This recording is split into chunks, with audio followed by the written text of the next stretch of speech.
rank, you mad, get stained, work hard, then play, bad bitch, my taste, we vibe, we lay, you purple, you gay, delete your ass, love fame, I'm on wall, got the same, 4-0.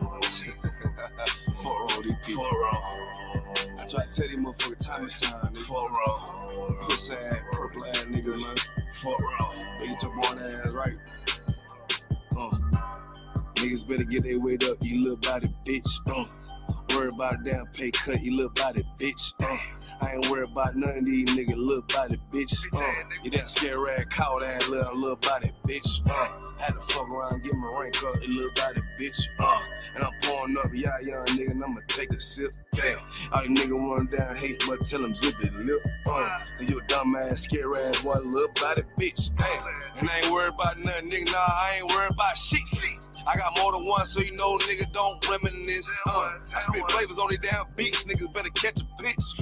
Never knew a goddamn man be scared to represent. When you a whole ass, dirty ass, little damn body ass nigga. Get body with the damn scripture with your little body ass nigga. Nigga, I'm a true priest, true line, nigga, true Zion ass nigga. And you a little boy, little bitch ass, little body ass nigga. I got B-Ring, you mad, get stained, work hard, then play. Bad bitch, my taste, we vibe, we lay, you purple, you gay, delete your ass, love fame, I won't walk, got the same, 4-0. 4-0. I tell you, 4-0. Get your shit together, 4-0. Work. I'ma do this shit till I rock, you little body bitch. I'ma ditch your ass like your pot, you little body bitch. And I smooth with it, y'all zop, you little body bitch. And I switch nigga on that thought, you little body bitch. And I'ma stay determined like the cars, you little body bitch. And I'm so cold like a bond, you little body bitch. And I'm a warrior like that Gabar, you little body bitch. And my aim like that a zop, you little body bitch. Need a princess pop out, you little body bitch. Or anyone down the slide, you little body bitch. Yeah. I keep a couple straps in my ride, you little body bitch. Just in case anyone wanna die, cause I'm body bitch. I got B-Ring, you mad, get stained, work hard, then play. Bad bitch, my taste, we vibe, we lay, we purple, we gay, delete your ass, love fame, I won't walk, I sing, 4-0.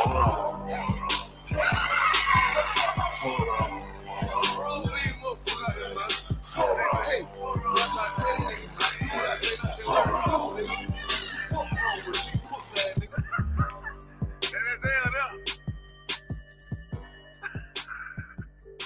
That wasn't it. That was not.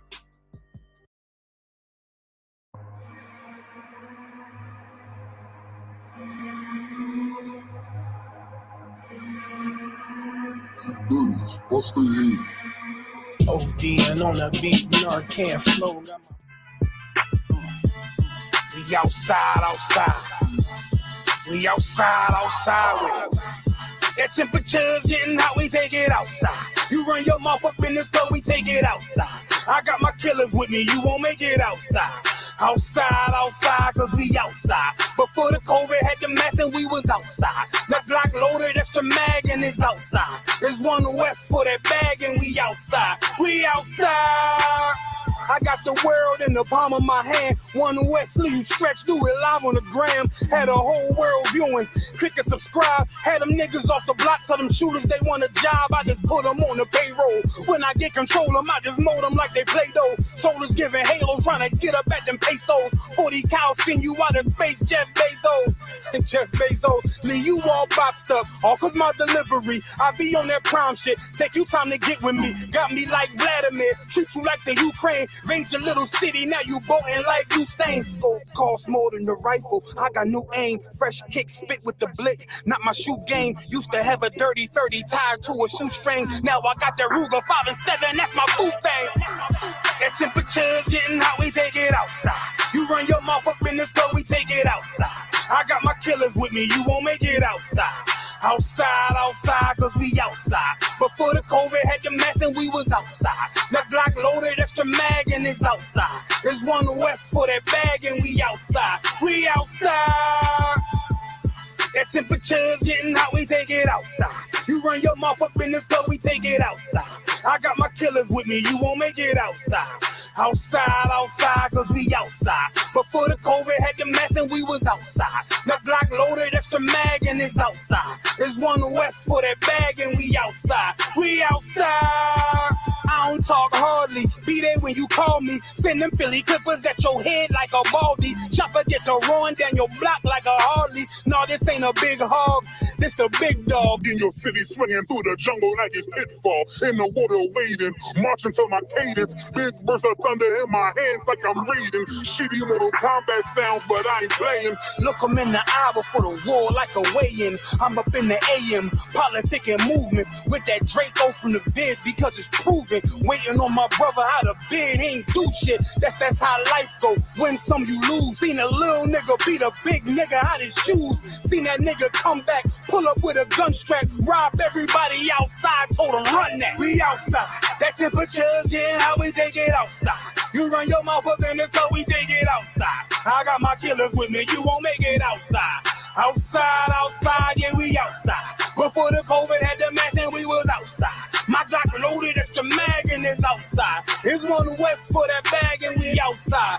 Outside, yeah, we outside. That temperature's getting hot, we take it outside. You run your mouth up in this club, we take it outside. I got my killers with me, you won't make it outside. We outside, and we outside. Outside, yeah, we outside. We outside, yeah, we outside. It's 1 West on them corners and we outside. We outside with it.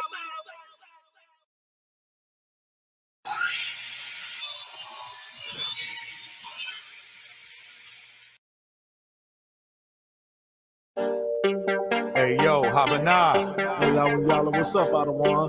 Yo, you know we got to do it again. Damn right. They're killing us in these streets, you know? Yeah, man, this shit crazy. Let's ride. Let's do it.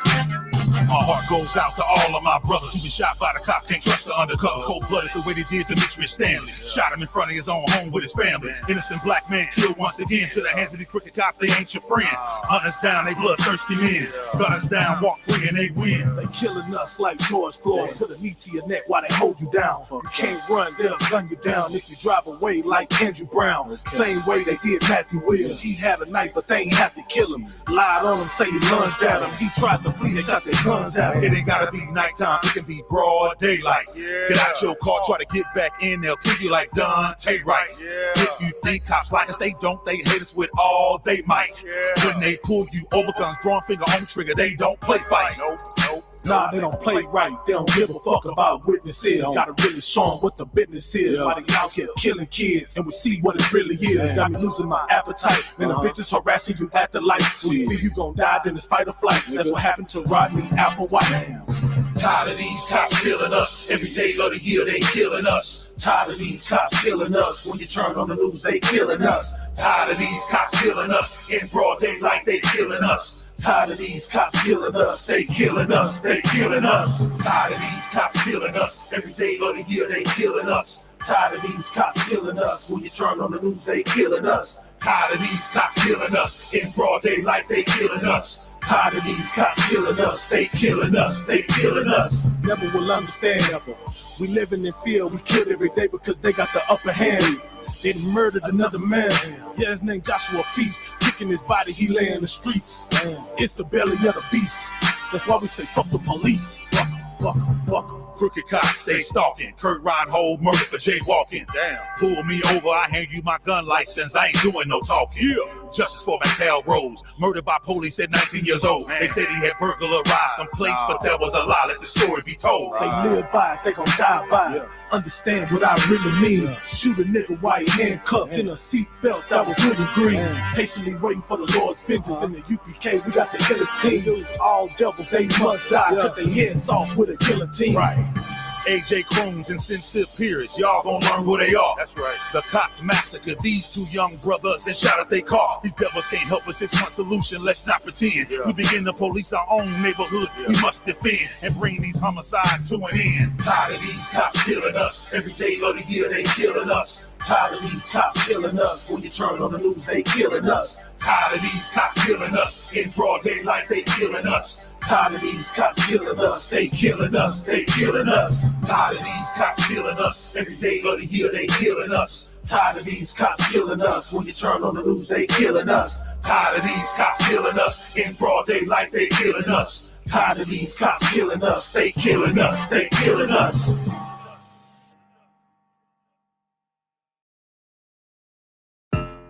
Yeah, those are messed up, no. Bad news, it's to beat your home, nigga. Yeah. Go on, get on his ass real quick one time. 144, baby. They said you get on, you gon' represent. I said, of course.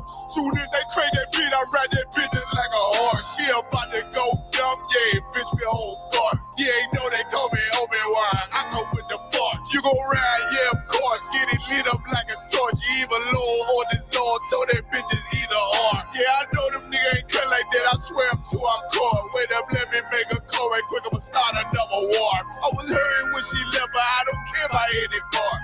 I need a Vaseline like my Nina Puffer boy. Took a Zach, watch the dart. Matter of fact, like the dart. Any problem, let them come. We gon' snatch they soul like Shane Shaw. Put them out of service, keep them tools like Miss Harvey.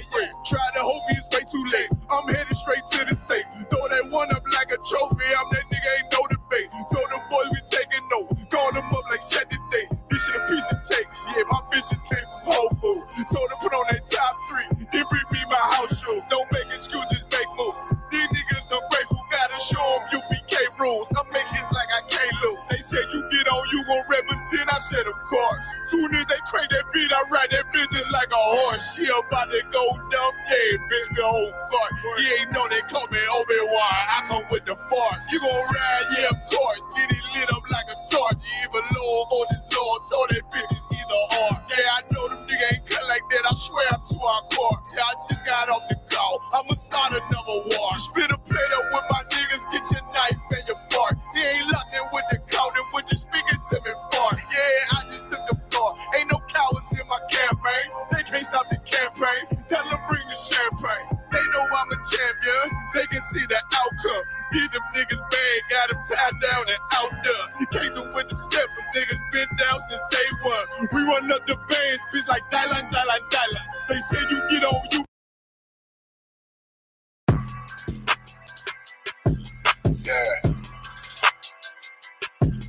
Yeah, you know what it is. 140 for the rubber, busy man, shit, nigga. They take their head over, nigga. Okay, where Eve did the Adam, I just pray my love don't lie to me. Swing the iron like stamps and I can't let no holder lie to me. I don't feel these rappers, all they lies is hypocrisy. Ain't no competition, ain't no rivalry. Niggas think I'm playing, I don't hear one word they saying, this shit light work. Think Muhammad one of us, he might lose his life first. Suckle up and stay alert. Another cop just stretch the nigga. He ain't demon, it's an exorcism. Watch I bless the nigga. You took that open blood, then you know I'm gonna get active with you. From the opposition, I see vision. Let me paint the picture. Rappers claim they spin, I ain't listening. Is in fact the fear. Revenge was a woman, now I scope that bitch like Jacob. So I war, we gon' run the summer. It's gon' be historical. Thought they making plays, made them niggas call the audible. Ask who run this shit, but that question is rhetorical. Bitch, I'm the one, me cookies with the oil. I'ma get them crackers, hell, should've never kidnapped my family. I can't be too baby, bet I be the last nigga standing. Do a life sentence for my niggas, pray you understand me. I might put a switch on this Glock and call it young baby. How you real trigger on them dots? You a bird feeder, claiming he a demon. What's a demon to a cold leader? When he saying something, I ain't hear him. This shit light work. It ain't on who got the gun, it's on who gon' up that fight first. I turn a bad situation to a game change. Bring soldiers from the dead, just raised up the chain. Free shots, I'ma look like Aaron Jones when I run it. Never bite the hand and feet, you don't never get that hand back. He bitch about 10%, I don't wanna hear none of that. He dropping sword, fuck him, just make sure you get that cover back. Look around, he ain't with us, probably cause he never was. Now my chin like you with the angels for your brothers. Everybody won't be Richard Porter, God kill him like Alpo. Play if he want, it's laying in the trunk. like Lee Malvo. I'm a certified rubber ass nigga, I am not a toy. Hey, I with that hollow son. Yeah, this the rim accord. Feel like Gullah Drake when I'm in Fayetteville, you feel your boy. Still up on my bread, still I think that's all that I do. The way I get it, boy, lost, they gon' start to call it Elroy. Fuck his game, pop out on them demons like I'm Hellboy.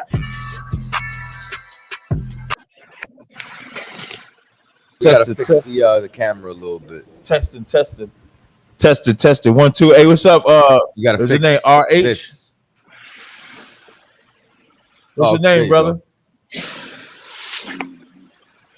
Brother, you gonna talk or what? No. All right, get it together. I was trying to get the party started, man. Like, what's happening? I'm trying to come straight in with it. What's wrong with the camera? There we go. I guess that's better. It could be a little closer. Like, you can move up. Can it come closer? Yeah, there you go. That's a little better, a little closer. Yeah, there you go. Okay.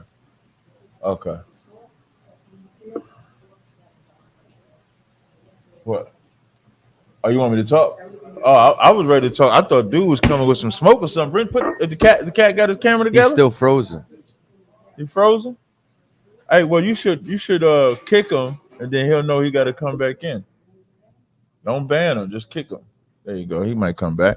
Welcome to another edition of Cross the Line Radio with your hosts with the most captains, Tazaryach and Katazar of the Israelite School of Universal Practical Knowledge under commanding General Yahanna, who will be here this evening. That's right. Confirmed. That's right.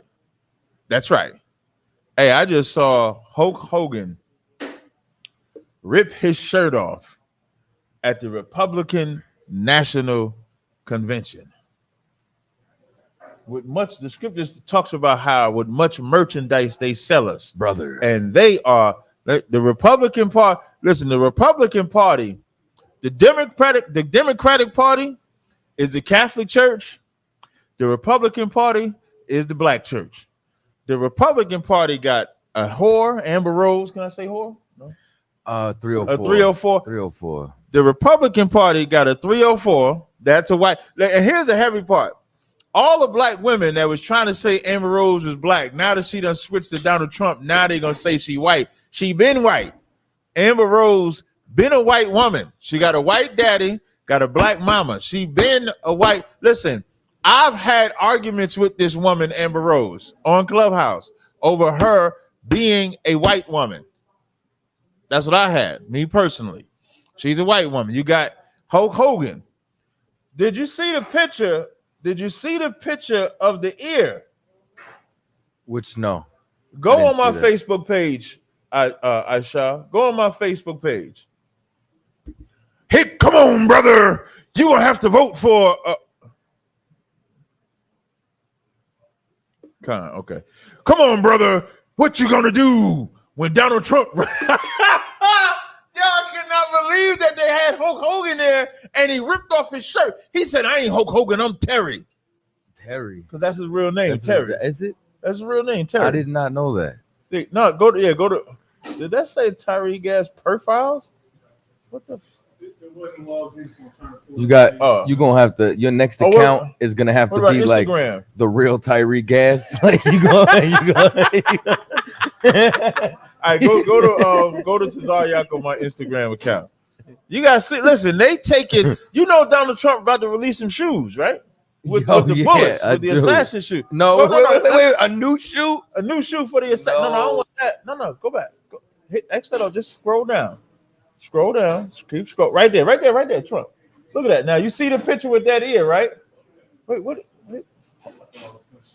Yes, you want the world to see. Wait, Sly, we got Commander Jenny Hanna. Let's bring Commander Jenny Hanna on. Slacker. Just bring Alawat Panya. Barak. Yahweh Shimya Shabrakatah. Yahweh What's going on, Warrior? Hey, what's going on, General? What's going on, Jenny? How you doing today, sir? I'm all right. Maintaining, getting it in. You know what I'm saying? How we do. I I just want to know, when is now that Hogan has said it, finally said his name is what? What he said his name was Terry? His name was Terry. Well, he finally stopped acting like a black man. Right. Can we finally end the minstrel show of him acting like a black man? Right. He been doing it his whole career, sir. Yes. His whole movements and everything. And he's a white supremacist. Right, definitely. Listen, God. I think a couple of weeks ago, he had hired some media people to promote his product, and when he found out that it was a black woman, they said we no longer need your services, and they got white girls. Right. And I don't know if Ashar could pull it up, but what about when he cursed out his daughter for going with a black dude? Google that. I didn't even know. I think it was either his daughter or his son, but one of them was going with a black dude, and he was pissed as hell. I think it might have been the daughter. Okay. Like the Republic, like no. But just find it, and then we'll talk about it. Yeah, just find it. I'm slacking, sir. We just making sure we get that for you. The water, and it's so sad because the best the Republican Party had to offer was to try to show Donald Trump was a tough guy. Right. Because he pumped the fist after the gunshot. He was black then. He was black, which is insane. Man, sir, that was a white power fist. When I say insane, that was insane. Right, and we such a fool if we think that makes him more black because he's more part of being a criminal than being a non-criminal. That makes him more white because they commit far more crimes than we do. Kind of what comes. So General Iman was bringing that out. Like when we think when we acting more criminal, we're being more black, but really we're being more white, right? Just like America. Exactly. So, kind of case in point, the very shooter was white. Right. That the shooter was right. You got the video. That was case in point right there. Yes, sir. Con, he got the video, sir, of Hulk Hogan's rant about the you mind if we play that right quick? Yes, sir. Kind of one, sir. He just putting it together right now, sir. No sweat. We got Yahanna in the building as our special guest. Run the show of Cross Radio tonight. We greatly appreciate it. Yeah. Whenever you're ready, you can play it. I'm like the male. I didn't want to go there. You've been saying brother for years. Any black guy ever say, "Yo, you my nigga," like you my nigga, Hope? Well, Booker T used to do that to me on TV. You know, and every time I pull up YouTube, there's that famous thing that Booker T, when his brother was there, and they're all talking trash. Booker T goes, "I'm coming for you." That's the wrong one. That's the wrong one. Yeah. Yeah, that's the one. Jump starts on me. Because I'm shell out $2-3 million for music. And I've been climbing hamburgers. I've done everything. Fucking with damn day. A guy on the radio, I'm jackass. He's working with me to make it work. He goes out and do shit, call every day, and do the shit I do. Just stop. Just black billionaire guy. Says something. He's like basically did more for her a year than anybody's done. Okay, he had one song after 10 months to shoot it back up and back step and momentum, but I try to be can't make that the realist, and this is your option. You got a better option. Said you can get signed with fucking. Oh, there it is. I know right now there's nothing else. We're doing the best we can. So it gets to the point where here it comes, sir. I don't know Brooklyn. He said, for those that can't make out what he's saying, so it gets to the point where I don't know if Brooke was effing the black guy's son or they've been hanging out. I caught them holding hands together on the tour. They were getting close to kind of the effing. Then he says, I'm not a double standard type of guy. I'm racist to a point, effing niggas. But then that's what he said. But he said, I'm racist to the point. He wanted to let them know I'm racist to the point, effing niggas. Like, he got to make sure he let them know, although I'm talking to the black people, I'm racist to a point, the effing niggas. He had to make sure that he said it like that, sir. Listen, you so right. Like, the worst thing that ever could happen to a white man, to a white man, is his daughter wants to sleep with a black man. Mm-hmm. And more black men are dead in America than a little bit over the fact that, these white girls have accused black men of murder, and he's no different, and it's neither are the Republican. Really, the whole RNC, the whole Republican convention is about who's going to rule over the niggas. Right. Who going to get us in line. That's right. There's always a getting us in line, always getting us in line, getting us in line, getting us in line. When they're the ones that destroyed us. They the same ones that destroyed us expect us, you understand, to be, wonderful, perfect people. David put it best when he said, they that carried us away required of us a song. Right. Like they required that we be joyful and right and good and all those things in an empire that's constantly destroying our lives. And here it goes again. What we're witnessing, if I could real quick. Yes, sir. What we're witnessing right now, what black people better get ready. What you witnessing right now is another reset where they steal everything we have. Mm-hmm.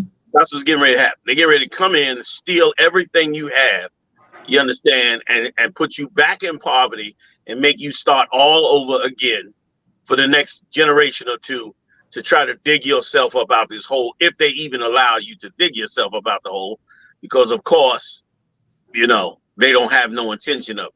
That's all this has ever been. And we so lost in the sauce. Forget about it. So what you saying about the requiring of a song, that's what all this performance is. Like, that's why they'll grab a Amber Rose, they'll grab a Donald Trump, because Amber Rose comes out there and everybody already accepted her because she's a white woman, but she was with a black man in Kanye West. I believe she has a child with Wiz Khalifa. So she's able to parade herself around black men to where now she becomes acceptable. So now they throw her at us. And then the Hulk Hogan is for the entertainment part, because everybody's like, oh, I'm a real American. They sing the song, the banter. And so now, before you had came on, I said the Republicans is like the black church. Like the way out the performance, and then the Democratic Party is like the Roman Catholics, because they aren't doing anything. It's damn near like they are rolling over and bowing down to Trump. That's almost how it looks, because he's running full like steam ahead, and with everything that they're doing, nobody is paying attention to the racist rant, like you said, Commander Jenny Yahanna, about what Hulk Hogan said. All they looking at is, brother, what you gonna do when Donald Trump runs wild on you? That they're looking at that as opposed to what's inside the policies. Same thing with Donald Trump. With Donald Trump is he's one of the most open racist presidents we've ever had. But because since the 80s and 90s, we've looked at him as greatness, as wealth, because you had Atlantic City when he had the Trump Plaza. The casinos in New Jersey. Then he had the Trump Plaza in New York, and he was always popular amongst rappers in spite of his racism. And our idolization of white people is why we let it slide. Nobody is looking at Trump's policies. When Trump has a full-out idea to bring stop and frisk to every police department in America. And if anybody doesn't know about stop and frisk specifically targets blacks and Hispanics. And he's the brainchild of Rudolph Giuliani. Sir. He's a Republican too, right, sir? And he works very close with Donald Trump. He got indicted with Donald Trump. Right. He's an out and out white supremacist as well. He was there at the rally on January 6th. You understand? He was one of the rallies of January 6th. Okay, first of all, I was shocked that Joe Biden even won the last election, because nothing unifies white people like hatred of us. Right. And black people should just wake the hell up and smell the coffee. Nothing unifies them like hating us. Nothing. That's right. And that's why they are all unified and then they got to take back their toughness. Why do they have to be tough? When Hulk Hogan and them were making their statements, Vance, his new vice president, and them, did any of them make any statement concerning Russia, concerning the genocide going on in Israel, concerning correcting North Korea, concerning any of the wars breaking out in Africa, concerning any of those things? So what has he got to be such a tough guy about? What's the whole tough guy thing all about? Because a 20-year-old took a pop shot at him off of a roof. So he's the tough guy now. Tough against who? Is he gonna stop all these young white boys that are becoming mass shooters? That's what I'd like to know. Is he gonna stop all of them now? Is he gonna do something about them, or is this tough guy talk to beat black people down even more, to beat them into powder even more? Latinos, Native Indians, to deport them, throw them out the country, abuse them to make poor white hillbillies finally feel like they've got their country. And let me tell you something. If they do, it is going to be a beautiful thing in the eyes of the Lord, because them pushing what they don't, we constantly tell them, we constantly helping them out, because we keep letting them know that when you cut off black people, Latinos, and Native Indians, you also destroy your economy. And when they destroy that economy, brother, they are going to suffer hell, because they're going to cut their own selves with moving the way they're trying to move against us. They want to wipe us out again. They want us to not rise to the top. But we can't help it, man. We're the 12 lost tribes of the children of Israel. We just excel and survive. That's right. We excel, we war, and we survive, and it's built in us.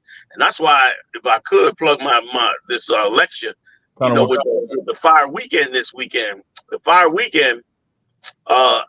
be doing a one-on-one, a real talk about demons, man.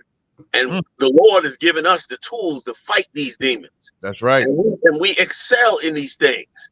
And it's about time that we be allowed to excel in it before them, because they're constantly tearing us back down. But we're gonna get together and talk about how to wipe these demons the hell off the map. Because it's insane what they're planning. What they're planning, if I could, just to give you a pinch of what they're planning to take over their entire education system. And for the education system to have to be approved by the president. This whole move, this whole 2025 move they're talking about, it's a really a diabolical plan for a dictatorship.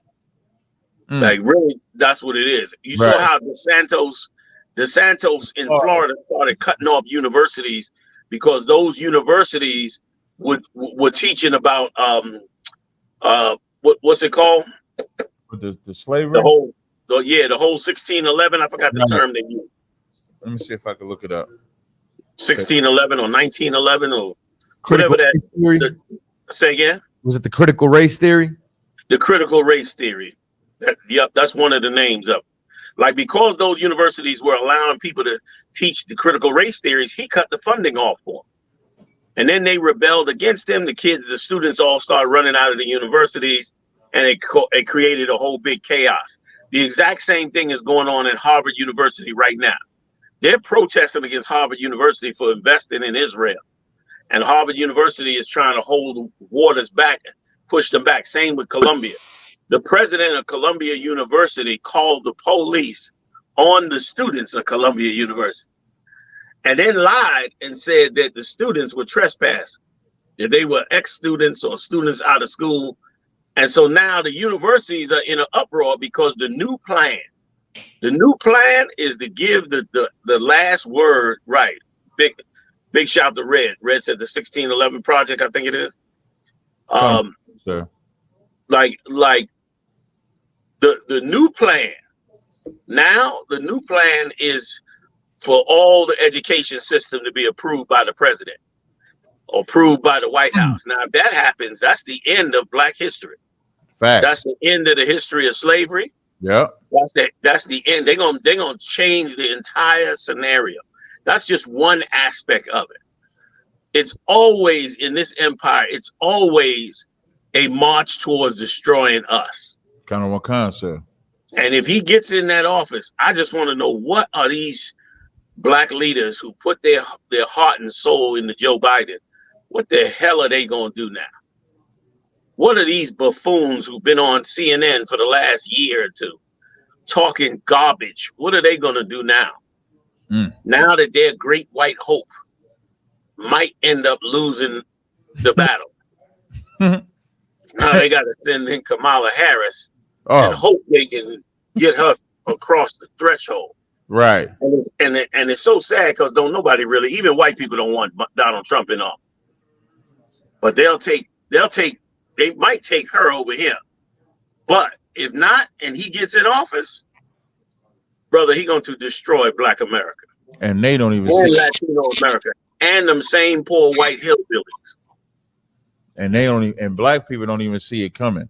Like at all. So like as you was talking with the demon part, when you was talking, I was thinking about Ephesians. This is Ephesians 6 and I'm gonna read 11. Well, I'm gonna start at 10 to 12. It says, finally, my brethren, be strong in the Lord and in the power of his might, which I think the lecture that you're doing and sit down you're doing that's about demons. Like, we think of demons as this ugly person that you got to see, when the demons is everything we see within America.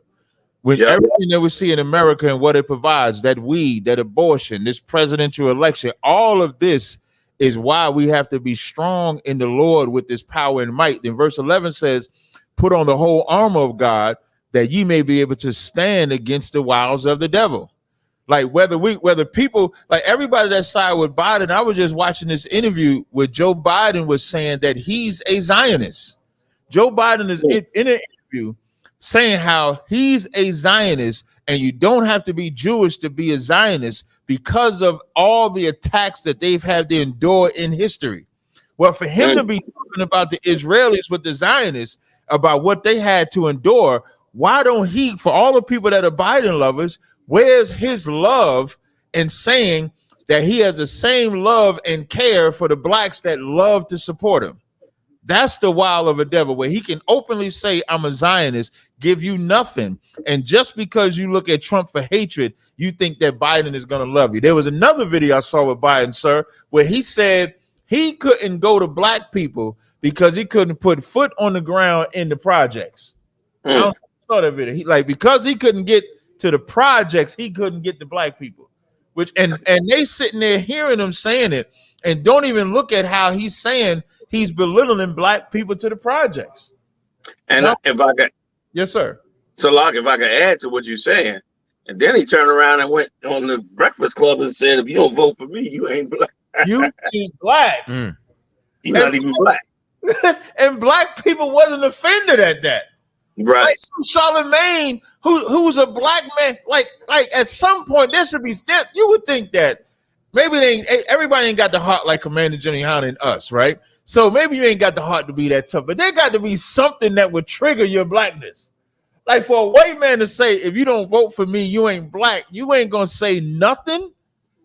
That's why when these white people do these things to us, and I'm gonna jump right back to this Ephesians 6. This other scripture I had, sir, is Zechariah 11:5, when it says, whose possessors slay them and hold themselves not guilty, and they that sell them say, blessed be the Lord, for I am rich, and their own shepherds pity them not. Go ahead, Salaki. I was gonna say, sir, we did not select this leadership. This leadership was handpicked and given to us, and black people are the only people that have entertainers as their nation's representative. They're all so like we don't have, like, where's the super duper intelligent black man that is on the forefront, or black woman in this case, that's on the forefront speaking for issues that particularly pertain to black people that's fighting? Because white people have theirs, Asians have theirs, Jewish people have theirs, Chinese, every nation has theirs. Ours is an Amber Rose. Ours is going, listen, they had Sexy Red in the damn presidential office, sir. Sexy Red. Right. Like anybody but somebody that actually cares about what happens to us. And really, and a good part of it is our fault, because like the Lord said, they say their leaders pity them not. Right. Meaning our own leaders don't give a damn about us. That's right. The ones that sitting in those political seats, they could give a damn about us. They hate us as much as the slave master hates us. The problem with us is, why haven't we decided to change leadership? Right. Why haven't we had the courage to change the leadership that we currently have to a leadership that could actually do something for us, that could actually fix us? So much could be done with us that doesn't need money or campaigns or politicians. You understand? So much could be done. I heard this brother talking about getting this school. We've been talking about this school for a decade. We've been talking about building the school for about 10 years. What kind of work? And again, once again, this is the same ridiculousness that goes on among us when we could be building all schools. We could have been, like right now, we're getting ready to figure it out that they're going to take over the schools. But we could have been educating ourselves in these schools. Now at least you had an ounce of, I'm going to fight because, my history was so bad and horrible. Now they're going to take away even that history. Right. And still destroy you. And still our leaders will do the same. Black leaders are monsters, man. And they got no compassion. They watching us die in the ghetto. They watching us starve and in poverty. They watching us be falsely blamed by the current leaderships. All these Edomites and in their rulerships. They see all this going on, but they don't have an ounce of pity on the people that's suffering in this kingdom, man. The Lord's chosen. But we could do something about it. And once again, when you read those scriptures, they always, our path has always been the same. We suffer and suffer and suffer and suffer so much and so bad to the point where we finally can't take it no more. And then we go get leaders who actually care about us. And when we get those leaders, the world changes. Yep. And that's exactly what's going on right now. Right now, we getting leaders. We have not suffered enough to say, we have got to change leaders. Right. We have got to go get leaders that actually care about us. And our world would change overnight if we have time. Because, brother, they're getting ready to implement some stuff that's going to, it's going to be easy to just wipe us out as a people. And nobody just, everybody just going along. Yeah. I'm watching like, boy, do we have a clue at what's getting ready to come around the corner? I think that what happens, sir, is like we like entertainment, and we're such like a trendy people that the trends right now are like conspiracies. Like our people aren't so much caught up in like the political stew to even know, what either side, like even if they were into politics, they don't even know what the standpoint is for either side. Like what I find is they want to know if the incident that happened with Trump was real or not. Right. Like they want to know, was that a conspiracy or did they fake it? Like, you know what I'm saying? And we're more caught up on the events that's transpiring instead of what their actual agendas are. That's what I'm finding. I think you dead on right, brother. And I think that's where the mistake is made.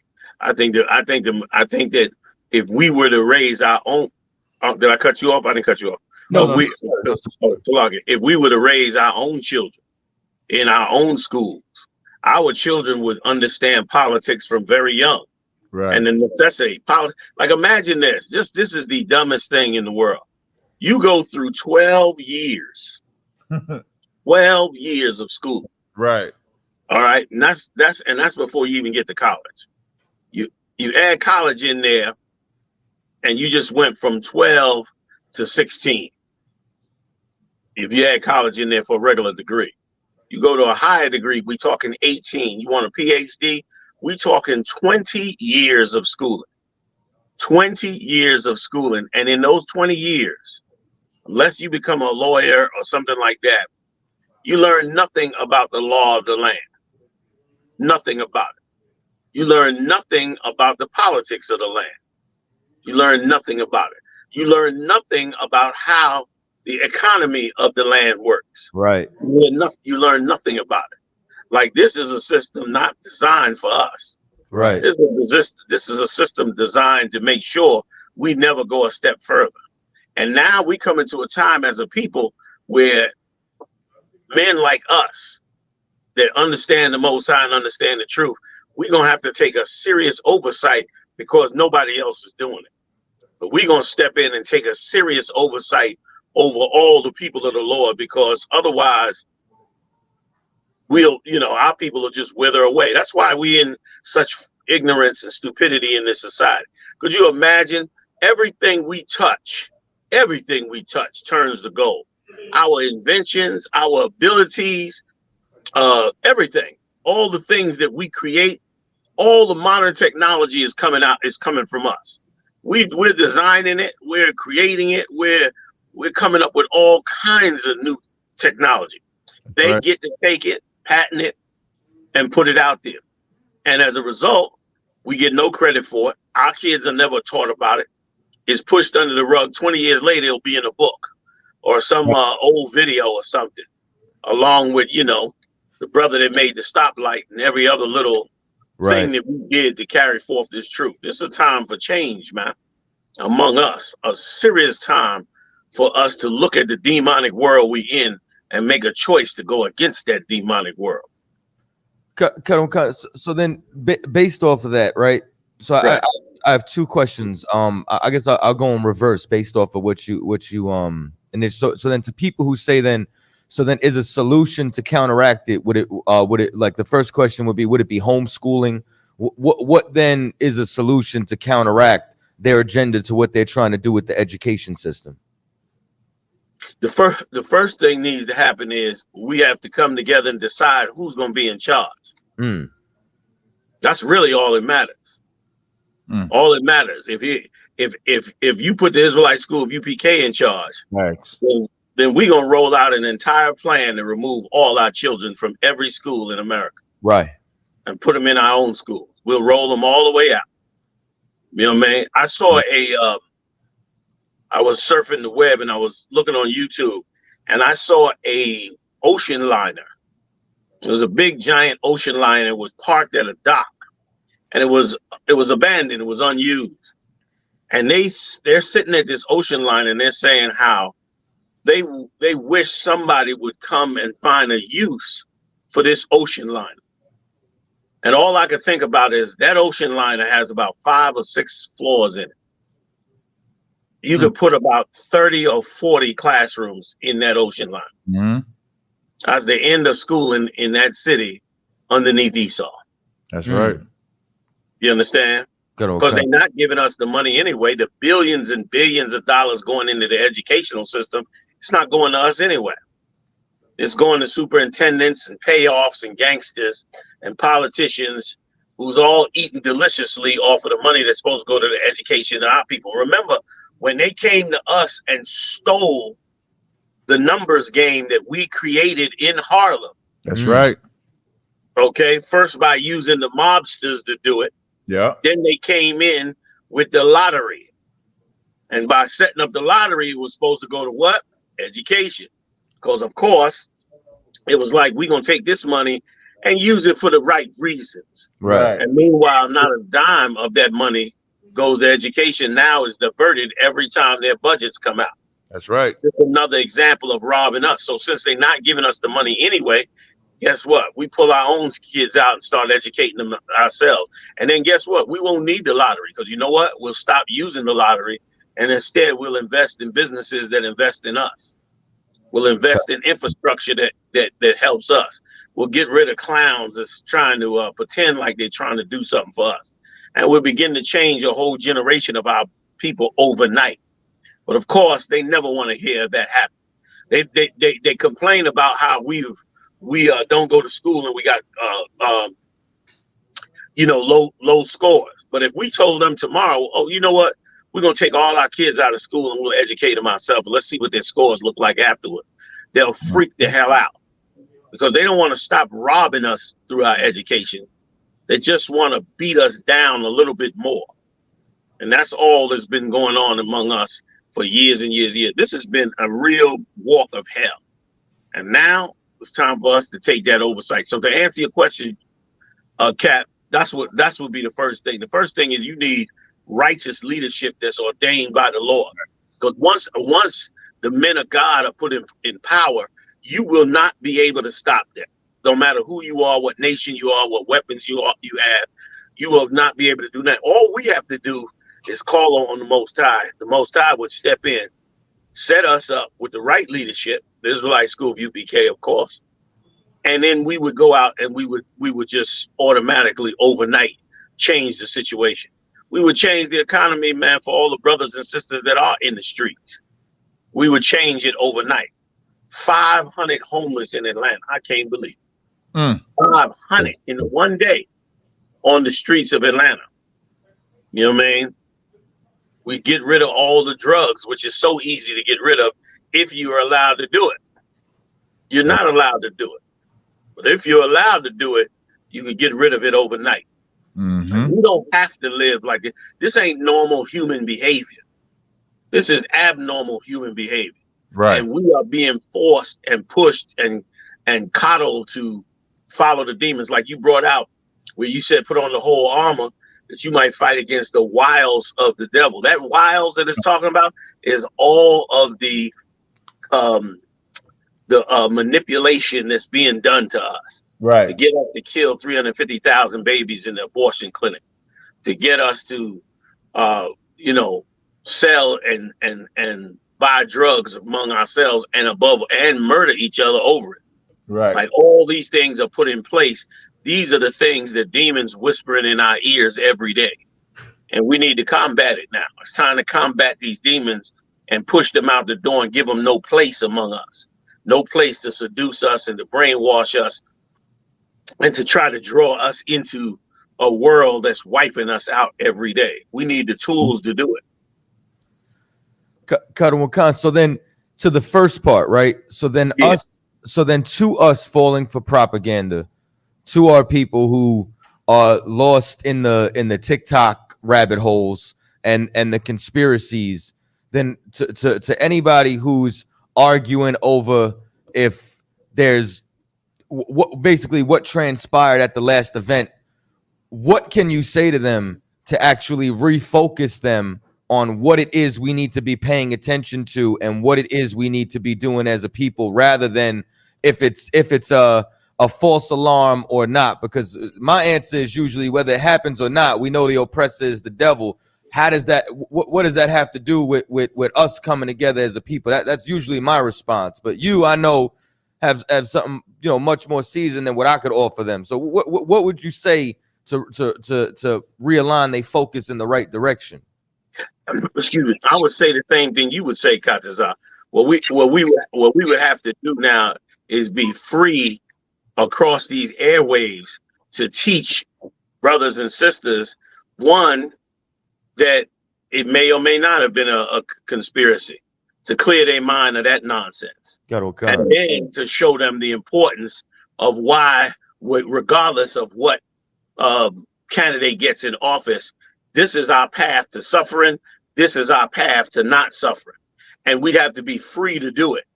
And we'd be free to do it if our people choose to give us the freedom to do it. It would be like no snitching. Right. There's laws that we got laws in the hood that are, not written in any law book, but they are laws amongst blacks and Latinos nonetheless. Right. And the same thing, right. And the same thing would happen with us. If we were free to give black people the truth that they are, that their leaders, like these Christian churches and mosques, are destroying young black men and destroying their lives. If we were free to give them this information and press this information into them, they would begin to gravitate away from their slave master. If we begin to be able to show them, we already doing it, but it needs to be done on a much grander scale before we run out of time. We need to be able to show them the things that they're doing. We need to show them the things. We need to show them why it's not important, whether or not it's a conspiracy or not, on what happened with Donald Trump, because Donald Trump has no good intentions for us at all. Right. And we can teach our people to make that more important. That's not hard to do if you can be free to do it. You understand? Like just the same way we got no snitching laws in the hood, we need to have no hoeing laws. Right. No naked bitches laws. Right. No promotion of drug dealing laws. That's right. You know what I'm saying? No disrespecting of other men's household. No, you know, the only reason that all this fills our households is because we don't control black radio. Black radio is being controlled by that same slave master. And that slave master is pushing these things on black radio, on black television. Some brothers need to be warned and told through the grace and mercy of the Lord. We can't do it right now, but some people should get a phone call. Same way gangsters, these gangsters all in Hollywood. You got all kind of gangsters in Hollywood. Black, Latinos, I'm not even talking about the white ones. And when they go into these different areas, when somebody crosses over the line with them, then serious consequences come up. One of those is a good example of one of those is that movie American Me. Y'all heard of that movie before? Yes, sir. So you know that movie was based on a gang leader's life.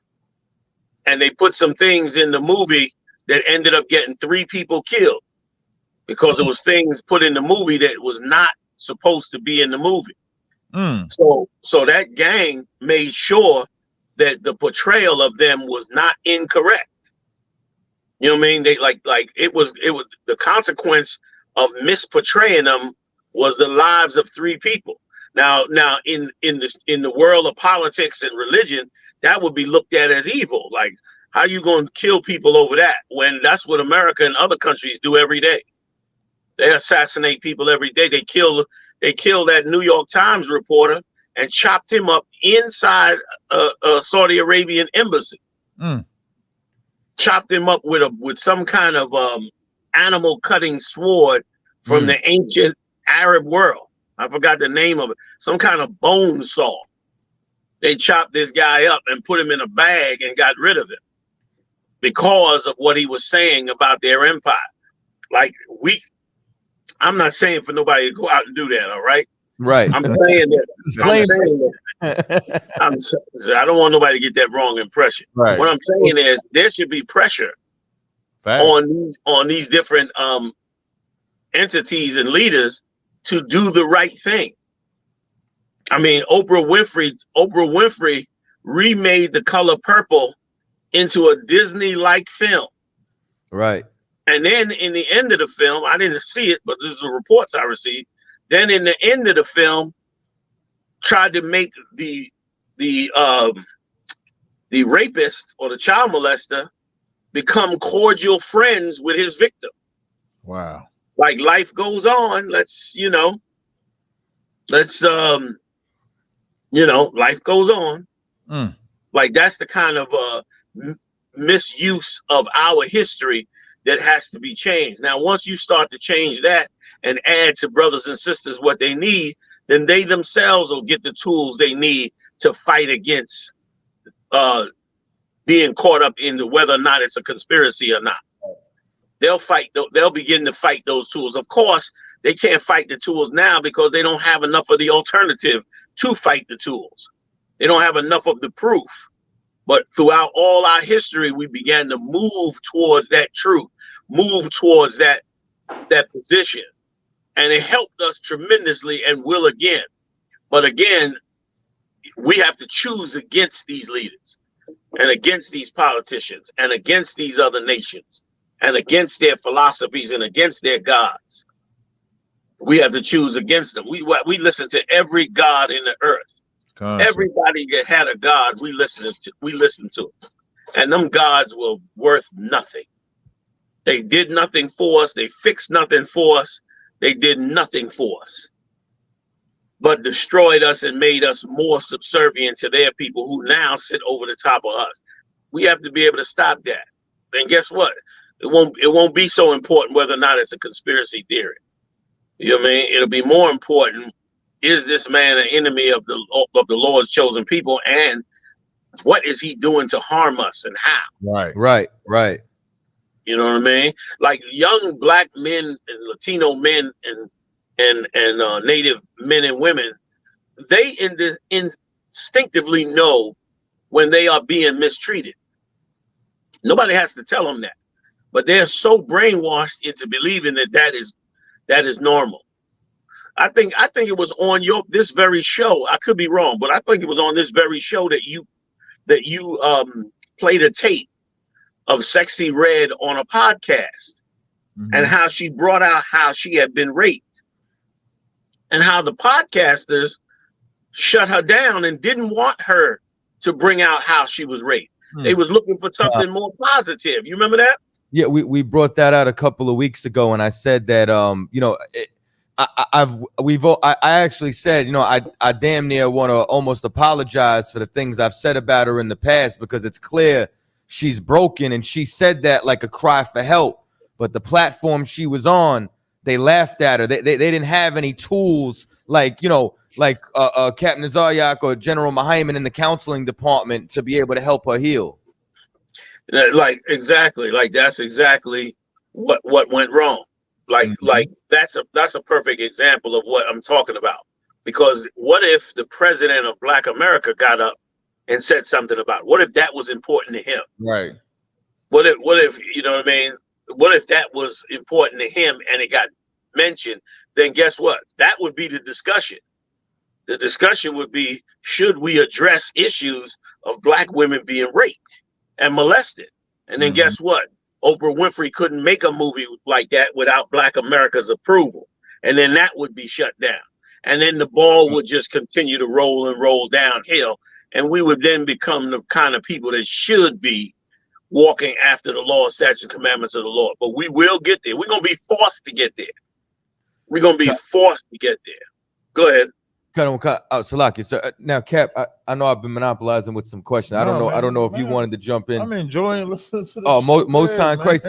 So with that, then, like I guess based off the last point, then, because the in Revelations it always talks about the stars of Israel falling, and so now that's supposed to be those that are shining inside of our nation, that are inside power, that aren't supposed to be there, a changing of the guard transpiring. So now, like it seems as though we're moving towards that time where, true leadership of the Lord is going to have to fill that vacuum with the Diddy's falling, with the TD Jakes, you understand, them calling him a power bottom and him going to the Diddy parties, and you know what I'm saying? And now moving forward, it seems as though what's coming is we're going to have to, because one thing that always bothers me and a point that I always bring up is we have no one who's even in those positions who cares about our image to the public. And I say, like when the scriptures say, like, you shall be moved to jealousy by they that are no people, Jackie Chan has never played a villain. And that's because he knows it's a crime amongst his people to play a criminal, to come over to the West for the round eyes and portray himself in a negative light.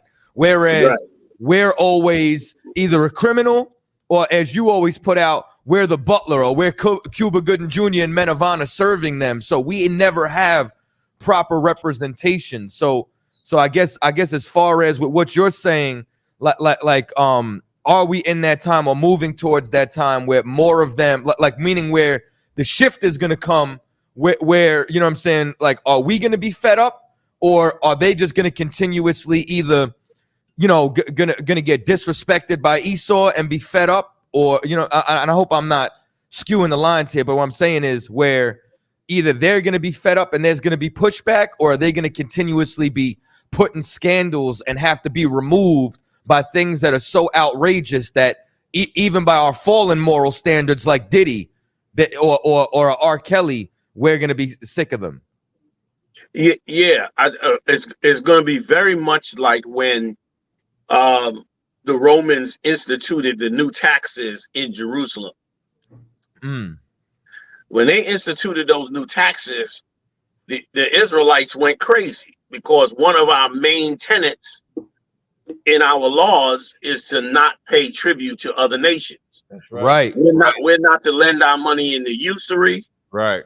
And we're not to be tributaries to another nation. And if one of our brothers fall into that tributary, we're to help him come out of that tributary and to be free. And if another man owns his land, we're to go get that land back. Like our laws were designed to empower us, to strengthen us, to bring us together. So when we saw that taxation by the Romans, we were losing our mind. And then the Sadducees and Pharisees attempted to use it as a tool to try to get Christ basically locked up underneath the Romans. Christ turned around and cut them with saying that whose name is on this money. Give the Lord his and give them theirs. What's going to happen with us is this. They're going to begin to do just that. They're going to begin to, it's already happening. Rents in America have gone up 4 times what they are before. Right. Insane too. Corporations, the rents have gone up so high that corporations now believe that it's a viable investment to invest in real estate as opposed to Wall Street. So now you have real estate investors competing against Wall Street and making just as much money because, of course, the extortion that they're doing with rents is bringing in Wall Street level monies. So what's happening is Blacks, Latinos, and Native Indians families are now having to pile up with one another. Everybody's got to go move back in with their parents. Right. You can't break up with the person you live with because both of you going to end up in the street. Right. So we being forced into these situations, and being forced into the situations are not giving us the tools to empower ourselves. They're just giving us the tools to actually survive while they rob more and find more ways to rob us. So in other words, we're in a worse situation with no real hope to come out of that worst situation.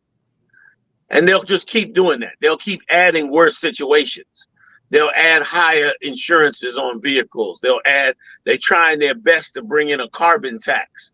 They want to tax you for the carbon monoxide that you create. If you get on a plane, if you drive a car, that's why they're spreading these scooters out all over the country. If you notice, in every major city, they're adding scooters. Right. And they're saying it's the new Green Deal, climate change. But really, it's a new tax that they bring it in. And they'll do more and more. And as they do that, we're to take this oversight because, of course, it's going to become impossible after a while. Paul became a tent maker. Remember, Paul was a Sanhedrin soldier. Right. But why did Paul become a tent maker? That's a strange change of career, isn't it? Right. But as a man of the Most High, he changed that career because things had gotten so bad that he began to house the homeless, basically. And that's what's getting ready to happen with us. The RV world, all of that. The prices on the RVs are going up. They're about 25% higher than they were. All these things are happening because they're going to squeeze the Lord's chosen and squeeze them and squeeze them and squeeze them. And yes, to answer your good question, then we'll decide, we got to do something about this. Right. We got to stop listening. Like, we've basically stopped believing white politicians, but we have not stopped believing black politicians. Right. And we have not stopped believing black entertainers. We haven't stopped doing that. So now when that begins to happen, then we'll be able to start to make some real changes that are really, really necessary in these times. Because it's going to get like that. Go ahead. But I mean, there really is nobody out there, you understand, to listen to. And I mean, especially that the things that's getting exposed, like social media has been such a detriment because at the same time, these cats get caught up. They start acting a fool.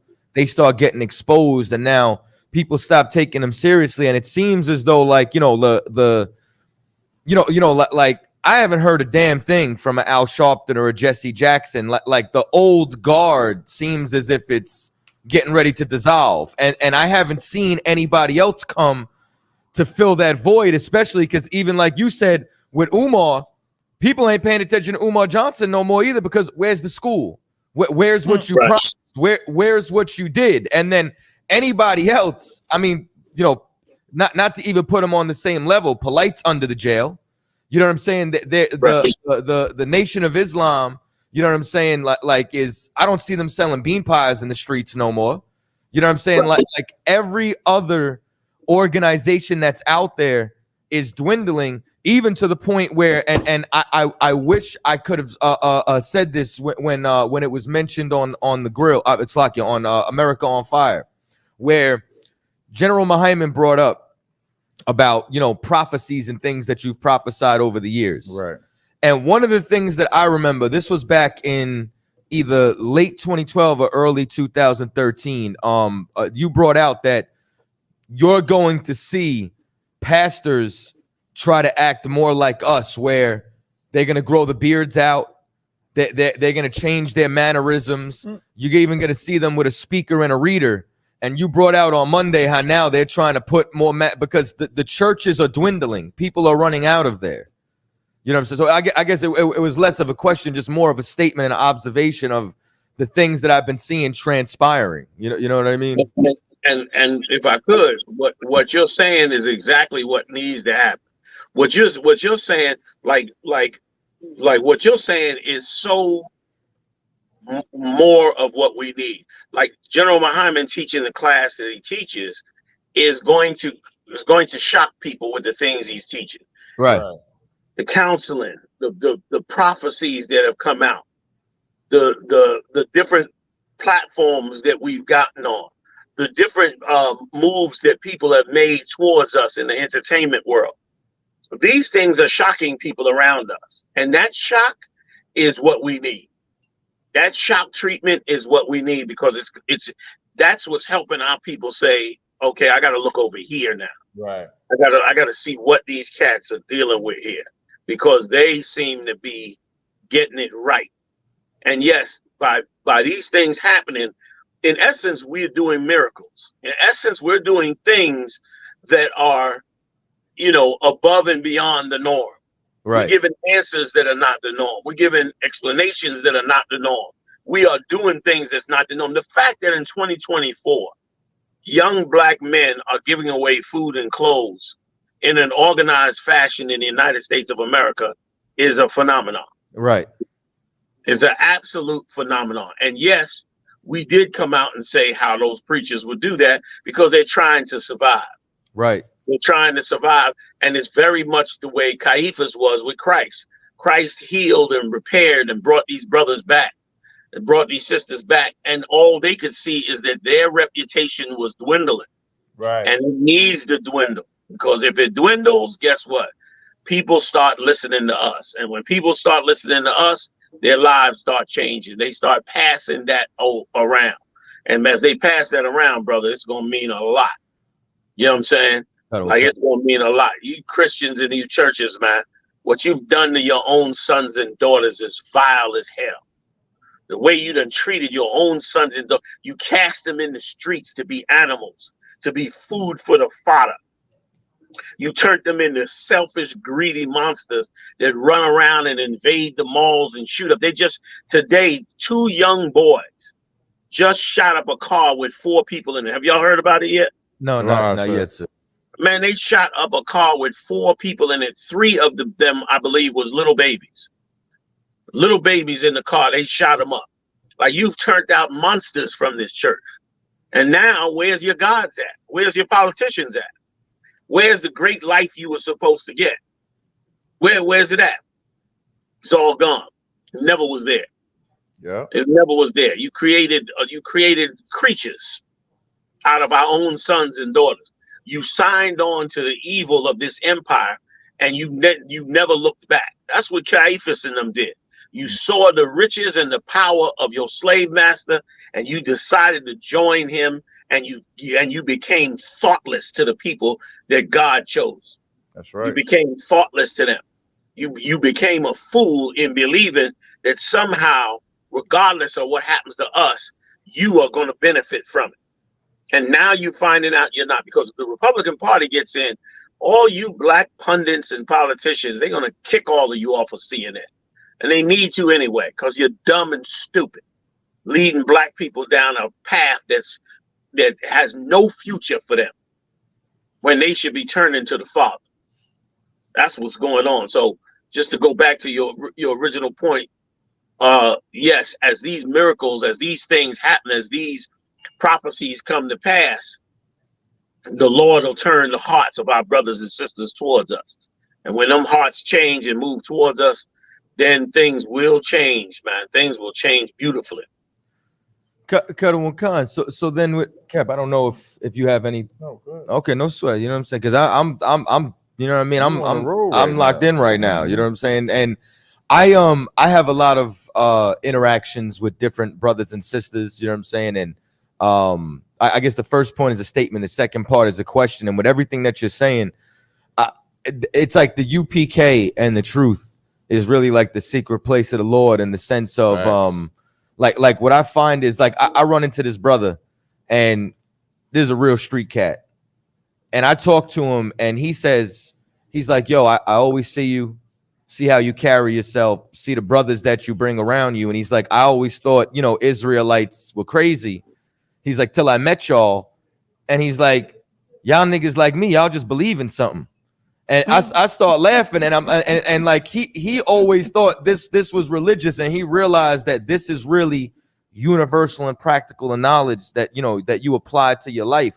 And it's got him looking into it, especially with, you know, brothers like Captain Tazaryach, his 85 South interview coming up, the internet airways being opened up, that now the truth is being, you know, more broadcasted out there to be able to be a lightning rod for this. So it's like it's a beautiful thing in the times that we're in right now. But now, with all that being said, and then with what we've been talking about with the climate in politics, right?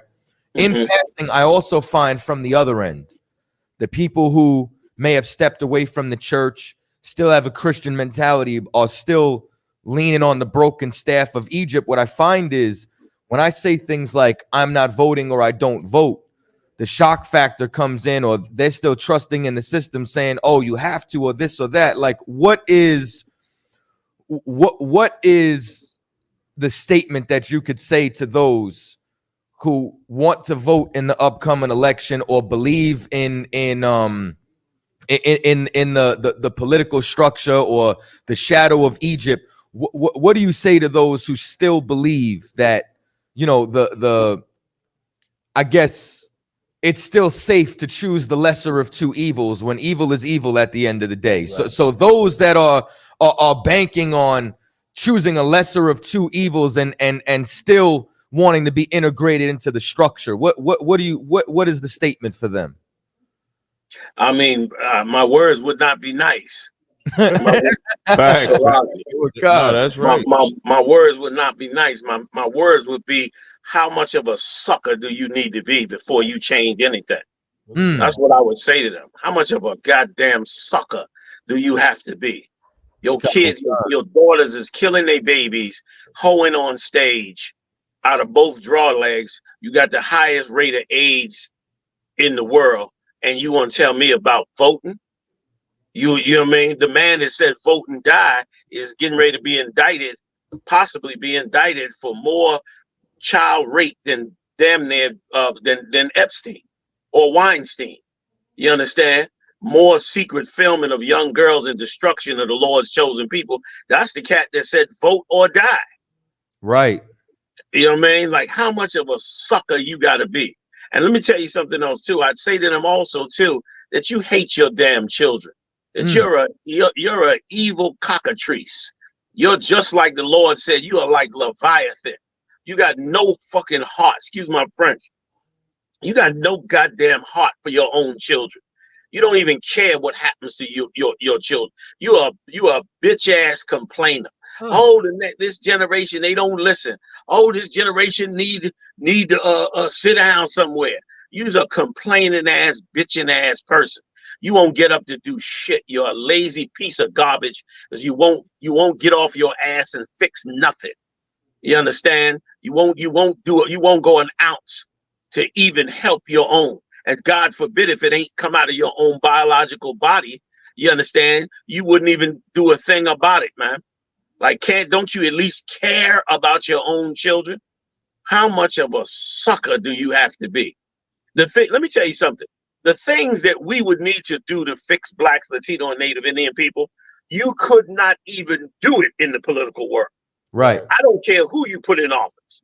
Like, you could put whoever you want in office I guarantee you couldn't fix the educational system faster than I could do it out here. I don't care who you put in a political office, you couldn't fix the crime situation in America faster than I could do it out here.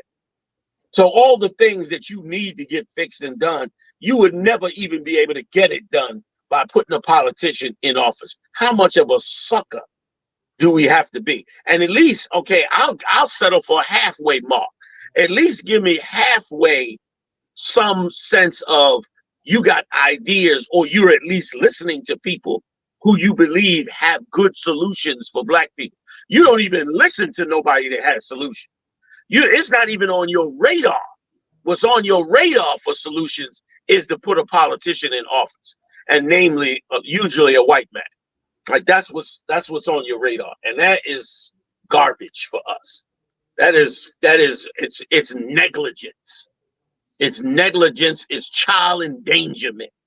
It's every flash word for bad behavior. You know what I'm saying? And you're a sucker for somebody with money. You're a loser for somebody with money. Somebody flash money in front of your face. You ready to, you ready to do whatever in front of your face. You ready to do whatever just to get a crumb from this beast. Do better for yourself. That would be my Salakia. That would be my honest answer before I even got to the scripture. Khan, and once again, it's such a deep spell of witchcraft. You know what I'm saying? And it is in that capacity with what I find, and this is also what I see. I only hear about the black and the white vote. I never hear about any of the other ethnic groups that they ever discuss inside of America. They don't bring up Asians. They don't bring up East Indians. They don't bring up Arabs. They don't mention anybody else but us, which leads me to believe that if they're not helping us, but they're still speaking of us, they're still trying to utilize this as if this system can help them and a way to control us. Because yes, sir. Yeah, I'm sorry to cut in on you. Please. What you're saying is right. Like the political parties in America, it's all about who gonna rule over the niggas. That's really all it's about. It's about who has the better path for niggas. And both of them is got to be good paths, because the path got to be where you feel happy and you get nothing. You feel happy and nothing gets corrected. You feel happy and the complaint goes on and nothing gets resolved. Like that's really the real path to what they want to do with us. Why don't we make our own path? Why don't we give a God a chance that we never gave a chance to? Why don't we call on the nigger God? Damn. I heard they had some Navy SEAL came out today and said that he want to find out about the black God. I don't know if y'all heard about it. Some top brother who was a top Navy SEAL. Somebody probably could send you the clip. The brother said that he now believes, he went and did the research himself, and now he realizes that we are Hebrew Israelites. He said, so now, and he even said it, quoted one of my old school lines. We've had every other God among us, but what about the God of black people? Latinos, Native Indians. That's the God we should be looking at. Go ahead, Salakia. I was gonna say, so that's the one question nobody ever asked. There was this this meme that I not a photo, and it had like an Asian and their God. The God looked Asian. Had the Arab and their God, the God looked Arab. Had the African and their God, the God looked African. When it got to had the white God, had the white person, and the God was white. And then it had the black child, and the God was white.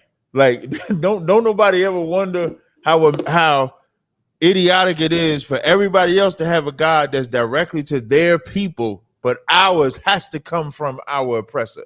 Like that ain't never make nobody wake up. And then when we come out and then bring out the truth and say the God that y'all thought was theirs is ours, and then they're like, no, that can't be our God. It has to be from them. Like an example, we did a show on this before, was that episode in Good Times when that young boy was bringing out that Jesus was white, and the mama is arguing with him. Jesus is not white, Jesus is black. And then he reads Revelations, the first chapter. No, reverse. You mean he was bringing out Jesus is black. She was saying Jesus is white. So he's bringing out Jesus is black. He's reading Revelation, the first chapter, hair like wool, skin of bronze, and she is fighting him to be white instead of being black. It's almost like the fear, like the Stockholm syndrome is so real and embedded in black people's brains. I don't think we can fathom being out from up under his chains. Like it's damn near like, okay, we're gonna separate from him, and then what do we do from there? We don't even think that we can actually pull ourselves up. Like you would break it down, controlling the way our women dress, the drugs, and stuff like that. That is as simple as just having moral consciousness. That's how simple that is. It's so moral that it becomes immoral because the white man has given us the devices to just be immoral as we want.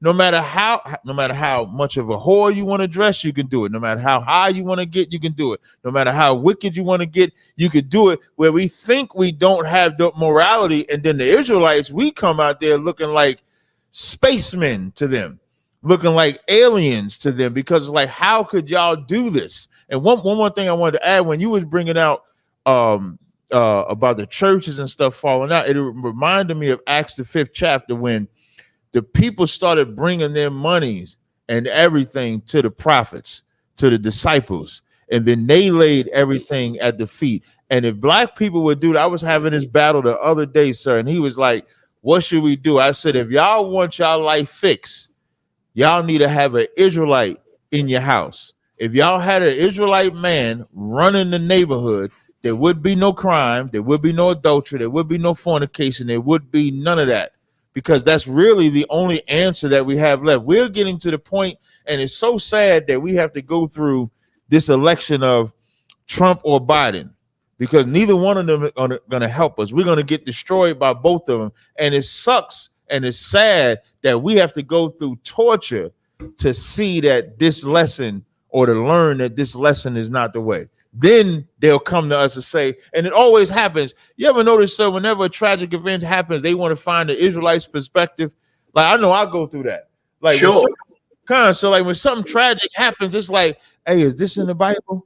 My brother in the world will call me up. Hey, what you think about this that's going on? I go in the clubhouse rooms or on other social media platforms. Cap, what you think about this, man? Because this is looking like what the Bible talk about. And then they want to hear it when something tragic happens. But when you have a time to gather yourself together when it's not tragic yet, we just don't do it. I ain't want to really go on a tangent like that, so I just wanted to chime in right there. Also, sir, we got Captain Quad is on the line also, sir. I didn't know if you wanted me to bring him on, sure, or anything like that. Damn right. Ayashala, can you unmute him? Quad, you there? Shalom. What's going on? Hey, can y'all hear me? Yeah, we can hear you just fine, loud and clear. What's going on, Big Priest? Man, you know what it is. You already know. Shout out to Commander Yahanna. I just want to plug the lecture that he's gonna be coming down doing in Detroit, August 2nd. You know what I mean? Our demons real. Please, you know what I mean? You come and check it out live. In the Detroit school, or you could check it out online. All you gotta do is go to Eventbrite. But I just wanted to highlight a conversation that me and Jenny and Hannah had earlier about the same thing that you was just bringing out, Captain Yacht. You know what I mean? How if you had an Israelite man in the home, it would basically change our whole reality. And that Jenny and Hannah just brought out that story. I sent you the story too, where the two young teenagers, they had to be 15, 16. They not unalive, but they shot a black man and his 4 children. The children was all like 4, 5, 6, maybe 8 years old. One of the kids, bullet is stuck in the bone, so they say he ain't gonna even reach his complete growth spurt because of it. Damn. And so what I did was I checked the comments, and you know, of course, everybody say send him to jail and you know, give him life and so on and so forth. But what they don't recognize is that you're not solving the problem because you're not going to the root of the problem, you know what I'm saying, which is us not having black men in the home to be able to correct children so they won't grow up and they shot this car up because the car literally cut this cat. The car cut him off, getting off the E-way, getting off the expressway. So they just went and shot the car up, children in the car and all. You know what I'm saying? Because they don't have the discipline. You know what I'm saying, to hone their emotions. And me and Yahanna had that conversation earlier about if they had a father in the home that would correct them at a young age, right? You know what I'm saying? They wouldn't have done that. So we not getting to the root of the problem by saying the teenagers who committing murders is the problem. Right. And I just want to, General, me and him was expounding on that real heavy. I just wanted to bring that out. No, good, sir. Yeah, what you're saying is so heavy. If I could go to one thing right before that, and then just come right in with that. What I just wanted to say before that is, see, we under the illusion, because we have been under our slave masters so much, we under the illusion that we got to have, laws and rules and apparatus and sign up and do this and do that to be a national organization, when all we got to do is wake up and change our morals. Right. Like, we change our mind and the world will change. That's all we need to do. All the other stuff will come afterward. The finances, the rules, the this, the that. We got to change our mind, and that's what this lecture's about. And what we were talking about too, which was so heavy on what you were saying, Captain Malquar, because if you take the average child or the average teenager today, he is totally effeminate. It don't matter how hard he is. I'm not talking about how him being a hardcore, he could be bench lifting 500 pounds in the gym, but his mind is effeminate. His mind is effeminate, meaning his mind is emotionally weak, right, and easy to be triggered. Yeah. He's easy to be. That's why these cats got triggered, because all it take is a little get high, no education, and bad emotional growth. And you have a recipe for somebody to do something like this. And when you take a man out the house, and now a woman is forced to play the role of a man, you do a psychological damage to those children that you may not be aware of. You take those children, and now that children is supposed to get nurturing and discipline. Right. Has to get them now both from the wrong person. Right. Many brothers grow up with a mother screaming at them like a man, and they getting the wrong signal from the wrong person, and it's messing them up emotionally. And as a result, they can't regulate their emotions. Like, you're supposed to get your discipline from your father and your nurturing from your mother. Right. But if the nurturer got to be your disciplinarian, you're not being nurtured to balance them emotions. And so you're going to grow up feeling like your mother's correction is wrong. Yeah. Even if it's right, it feels wrong because it's coming from the wrong party. And so as a result, you grow up to be an emotional man. You be a grown man with the emotions of a child. And so you react like a child, like a woman. You react emotionally. Yeah. Whereas men, when you read all the histories of men throughout the world and in their nations and their social structures, men always got together in public places to discuss the society, or what we call politics today. We politicked with each other as men, and because of it, our societies grow. Go back and look at the Native Indians when they would get together to go to war. The Mayans, the Aztecs, the ancient Egyptians, all of the dark nations. All of them, whether us or someone else, would get together and have these type of discussions. Well, the Lord gave us that structure. The Lord gave us that structure with a man and a woman and children. That structure has been destroyed, and it's been destroyed. And of course, once again, like Malquar said, they say lock them up, but they don't never examine what happened that brought these brothers to this point. What took place that brought these brothers to the point where they no longer had the ability to regulate themselves. And brother, all of that could be easily fixed. All of that could be easily fixed. You get rid of the drugs, number one. Then number two, bring these brothers up in the zone they need to be brought up into. And they won't have a resentment for their mother. Like brothers have a resentment for their mother, and yet love their mothers. Damn near like you have a hate-love relationship because you hate the disciplinarian in her, but you love the nurturer in her. Right. When you should be allowed to have both. Abraham understood that with Isaac. Abraham sent his servant to get Isaac a wife because Isaac had lost his mother. When you go back and read it in the scriptures, Isaac had lost his mother. And because of it, he was discomforted. So his father went and got him a wife, and the scriptures tell you he was comforted after that. Like he got the balance he needed back between the hard and the soft, the male and the female, all of those working together to raise that man up the right way. That's lost out here. And it's only lost because our black leaders don't give a damn about what happens to our sons or to these young warriors out here. Like I said, we went up there to Buffalo, New York. Big shout out to Captain Tazaryach and all the brothers up there in the north side. Right.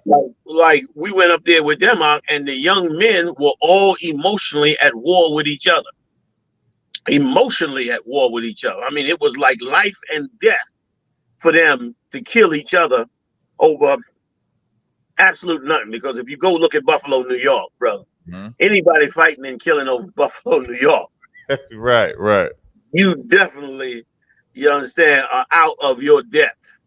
Meanwhile, these Edomites, brothers, all in the Caribbean, traveling the world in $1 million yachts, living a life you would never even believe existed. The life that they're living. They live a life and an etiquette that is so beyond us, while we suffer so much. And that it shouldn't be that way. We don't have to be that way. And to think that you could leave Black America and go join white America and leave Black America behind and have a good life for yourself, you're a fool. You're a fool and an idiot, and that's what our leaders have been. To add to what Malquad was saying. Con, Malquad, you still there? You had anything you want to add to that? What Malquad was saying. Yeah. If I could, I mean, what Yahanna bringing out, is so heavy, man. It's just, y'all show cross the line. Y'all done shook so many demons off, brothers, from just having this podcast. And of course, Yahanna been doing it for 40 years. You know what I'm saying? By simply teaching us the truth. You know what I'm saying? About how to shake these different demons that we born with, basically from being taught wrong. You know what I'm saying? And how the Christian church, you don't even got to go to church, but of course, the Christian church's message is spewing through the walls, and because of it, you know what I'm saying, we become murderers. You know what I mean? Unalivers, rapists. We become all these things, you know what I'm saying, that's wicked as hell, you know what I'm saying, and it's because of what we being taught, you know what I'm saying, and now we finally got a brother. Big shout out to Commander Yahanna, been doing this joint for 40 years. That's right. Or whatever the case may be, under Christ, you know what I'm saying, who has taught us, you know what I'm saying, on how to get right. And it's day and time that for Blacks, Hispanics, Native Indians, man, we need to get right. We need to have 100 Commander Yahannas, you know what I'm saying, across the globe, 100 Captain Tazaryach, 100 Captain Tazars, you know what I'm saying, all across, you know what I'm saying, this nation. And of course, we will be fixed overnight, you know what I'm saying, by simply being taught the truth, you know what I'm saying, which is why, of course, we invited Yahanna to come down to do this lecture in Detroit. You know what I'm saying? Our demon is real. It's going to be banging. We want everybody to show their support. Fly down there, get down there, and we're going to pack the houses. We're going to throw as many people in there as we can. You know what I'm saying? And, of course, if you can't get you in there, we're going to have it online as well. We ask for everybody to support. This needs to be supported. Support this like the Christian church. Support them cats that's telling you lies every day that done destroyed our people, man. So other than that, that was all I wanted to say, Cap. I appreciate it. I think that's so important. If I could chime in too with what you and Commander Yahanna was talking about, when we talk about a woman raising a kid, like when Commander Yahanna said you hate the disciplinarian side, but you love the nurturing side, it's because a woman was never supposed to be a disciplinarian. And so all these kids, these boys, when you see them outside yelling, the reason why they're yelling because they picked up how to discipline from their mother. Now imagine if you was raised by your father, your total discipline in mind state would be how your father acted. but now you ain't got the father in the house, so now you just got your mother. And so now because your mother yelled, your discipline comes from yelling, being irate, being emotional, acting like a woman. And that's why we're so emotional as young black men. And then when a man comes around and give you some, this a small token. If y'all ever saw that movie, The Equalizer, right? The second movie of The Equalizer. In the second movie of The Equalizer, right? That young boy took a liking to Denzel Washington, right? The young boy comes into Denzel Washington's house. When he comes into Denzel Washington's house, Denzel Washington is cooking food on the stove. The boy immediately goes to the stove to put his hands in the food. Denzel smacks his hand. And he's like, you don't do that. He said, I do that with your mother. I do that with my mother. He says, I'm not your mother.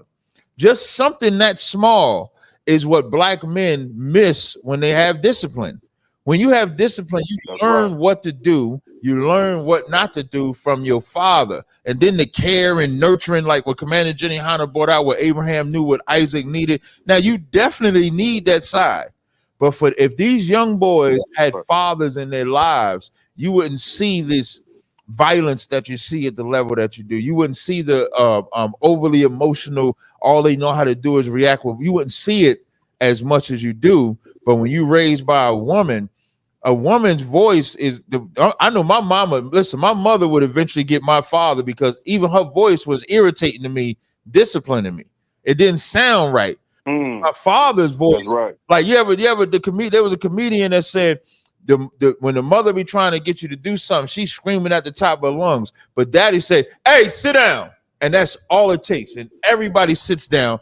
Everybody does what the father said. And that's all he had to say. It didn't take a whole lot of screaming and stuff like that. And that's what we missing. And on the subject of demons, you black women that kicked that man out the house and raising them kids, that's the demon.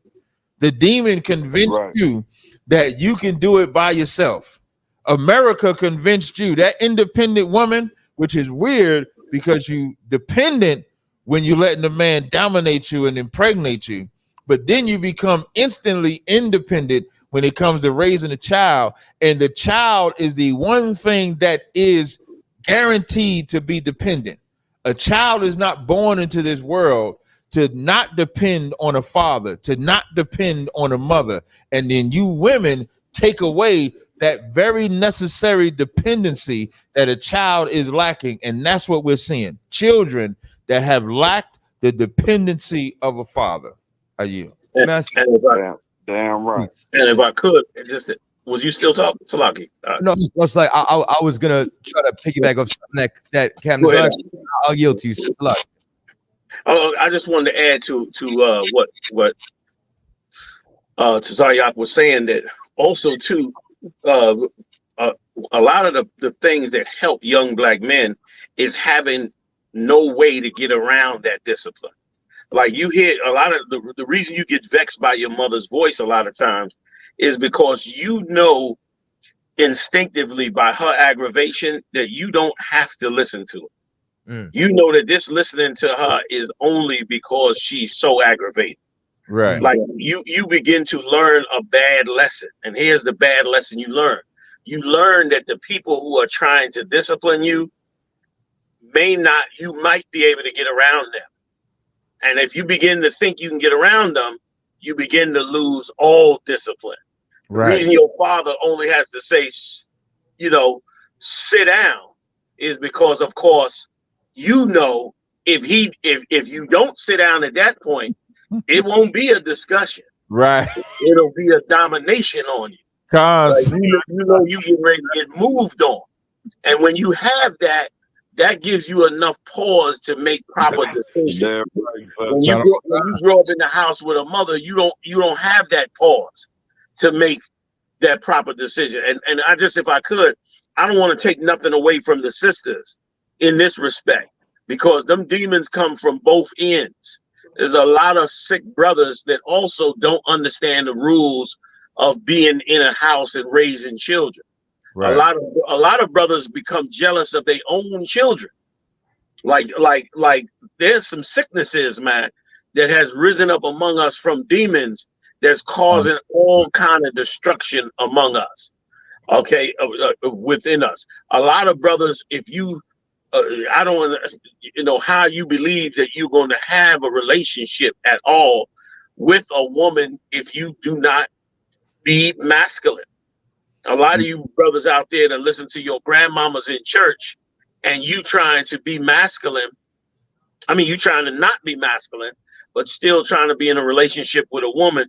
You are damaging that woman, and eventually you're going to destroy that household, which is going to destroy those children's chance of growing up in a solid household. I'm telling you, we all grew up like that, and now through the grace and mercy of the Lord, we got the truth, and now we able to change that.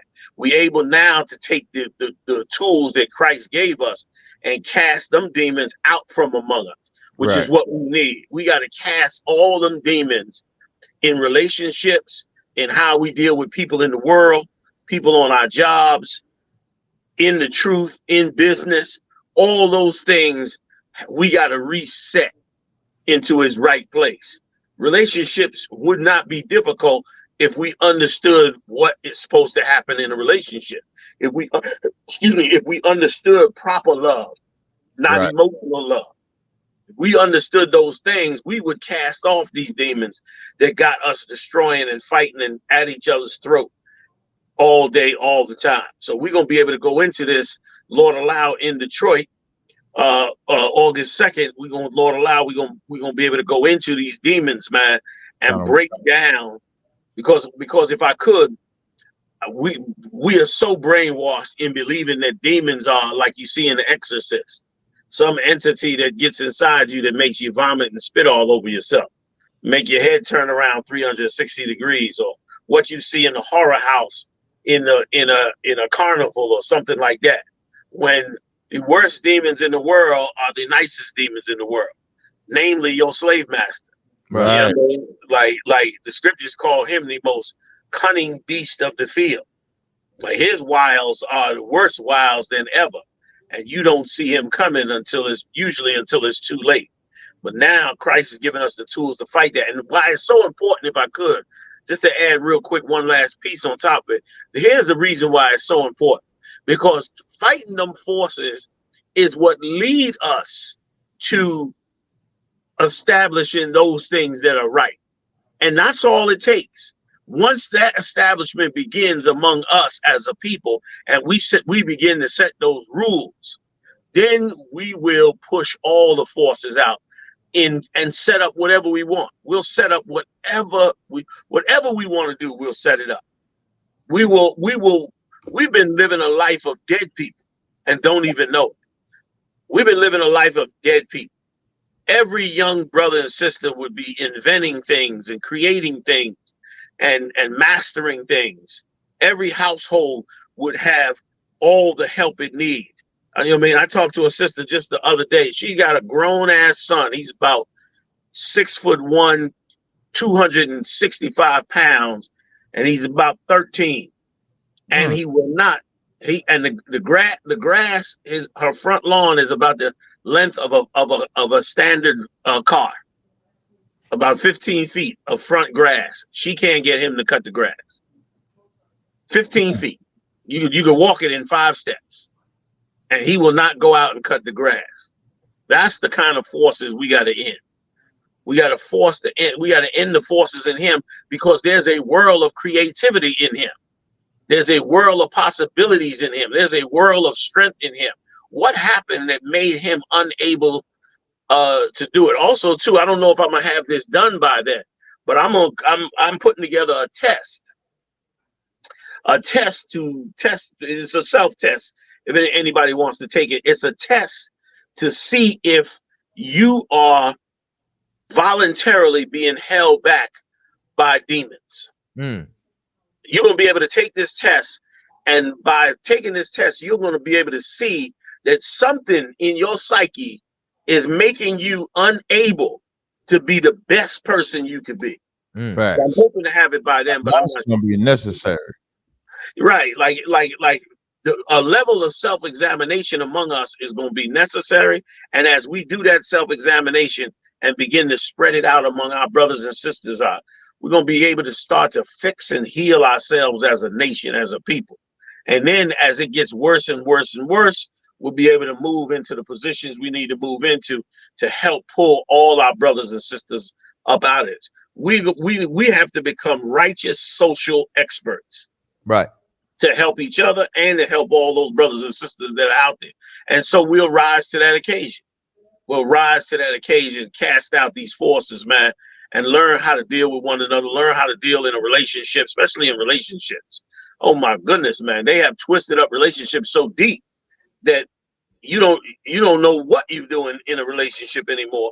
And that's because you listen into all kind of forces that are trying to convince you that what you're doing in those relationships are right. And many a times it's wrong, and convince you that some of the things you do that are wrong, when in fact they are absolutely right and absolutely something that you should be doing. So again, the bottom line comes down to all about helping ours because of what we're in front of, what we're up against, and what's in front of us. Black leadership has failed. Your black leadership has done a horrible job with us. They sold us out, sold us down the river. You understand? The most educated blacks in America have all kind of philosophies of how some of us just gonna have to, suffer and be on the bottom for the rest of us to do good, or whatever the case may be. I don't buy into none of that. Christ said none of mine are lost. You understand? We warring for the whole kingdom. We're gonna lose a lot, but we warring for the entire kingdom, man, to gain every brother and sister that we can and turn them back to Yahushua, man. And with what you just said is the perfect segue for what I was trying to piggyback off with Captain Tazaryach as well as Captain Malaquad. And it's basically that. So I've been hearing the underlining tone, you know what I'm saying, for the evening, like what's been a repeated theme is basically leadership. And I've been doing this show with Captain Tazaryach. How long have we been doing the show? 2014. 2014. What's the math on that? 10 years. 10 years. 10 years. Is it 10 years? So we're doing that? Yeah. We've been doing this, you know what I'm saying, this show for a decade. Wow. And I've heard callers for years say, I've been watching you for years. I've heard callers call up and they say, I'm new to the truth. I'm watching this person. I'm watching that person.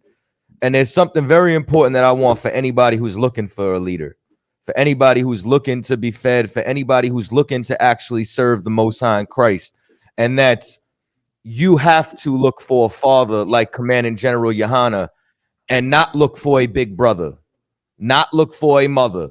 You understand? You need to look for somebody who's actually going to be the authority in the house. And what I find so often is that there are brothers and sisters out there who, in their search for the truth, settle for an older brother because big bro doesn't give you curfew. Big bro isn't as strict. Some of the things that I always hear is, man, yo, the ISUPK strict.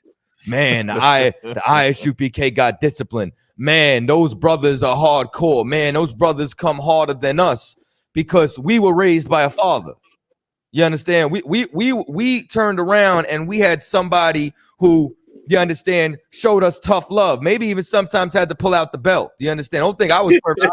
I got the shit checked out of me. Salakia. You understand? And it made me a better person because I had pops in the crib. You understand? They were able to burn out them impurities. So to everybody who's been watching, to anybody who hears the sternness or thinking that this is a radical approach, this is what fixes you. This is the solution. So for any of you who is still playing the fence, you understand, for any of you who's sitting on the sidelines in that self-examination that Commander General Yahanna is talking about, ask yourself, what's holding me back from letting, what am I running from letting my pops correct me? What am I running from submitting to his authority? You understand? What am I running from actually turning around and serving the Lord?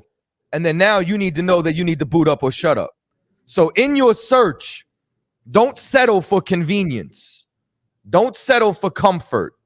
Don't settle, you understand it, as far as for what you're accustomed to, because you have to conform to the Lord's program and not settle for something that's your own device. Don't go somewhere that fits you. Go to what fits the Lord.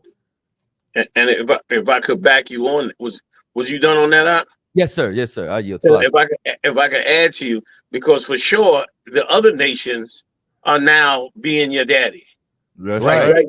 Right now, every nation that wants to right, sir. rape, rob, and murder God's 12 tribes, they your daddy right now. They the ones just taking you to task every day. That's You're struggling every day in this empire, and it's going higher and higher. It's even wiping out the black middle class, and it's going up and up and up and up. And it's because everybody is taking you apart. Everybody's taking you apart, and you have no cohesiveness. You don't have the Lord's protection on you. You're doing mad evil against the Most High, and this is what's causing us to be in this situation. So you're right. Like, you need to get into this body and learn really how we need to fight against these forces. You know what I mean? How we need to fight against all the things that push us back. That's why I said back then, we don't need a black man in the White House. We need a black man in every black house. Right. That's right. So what we need, we got that man in the White House, and he turned our sons into homosexuals. That's right.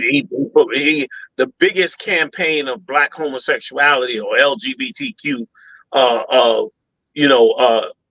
proliferation was done under Barack Obama. What he did to us was a horrible abomination. And what's being done to us under Kamala Harris, another so-called leader that we look at, what's being done in the abortion world under Kamala Harris is irreprehensible. And you know what I'm saying? And why haven't black men, and that's what I'm saying, you black men, you hiding under a rock. You hiding under a rock while your sons shoot up a car with 4 babies in it. You hiding under a rock. You're like a scared ass chump. You understand? While your son runs the street and shoots up the damn place. You ain't even willing to stand up and fight for him and pull him up out that world. You ain't willing to stand up with your brothers and fight against that evil. You understand? You're not willing to do that.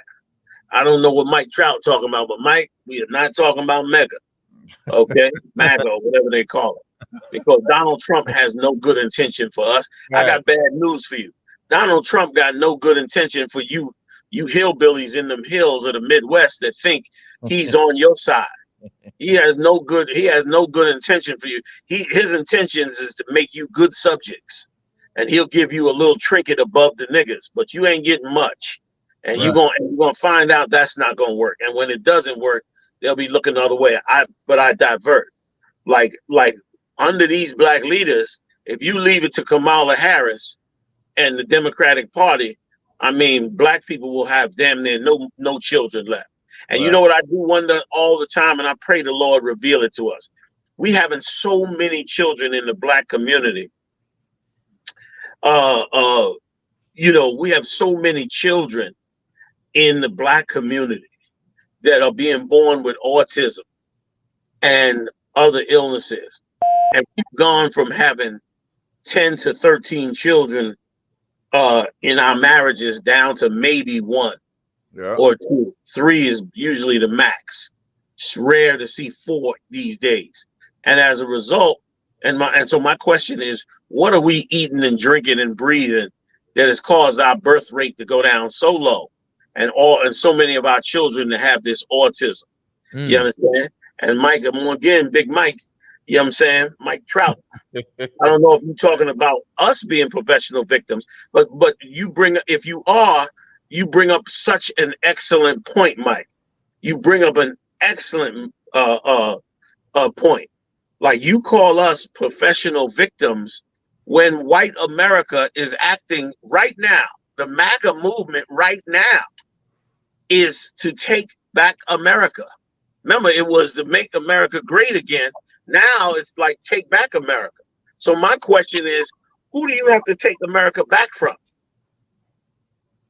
Because you're the professional victim. Right. White people are masters at being the victim. Like, who the hell could even mess with America? You understand? Who could even mess with America when you talking about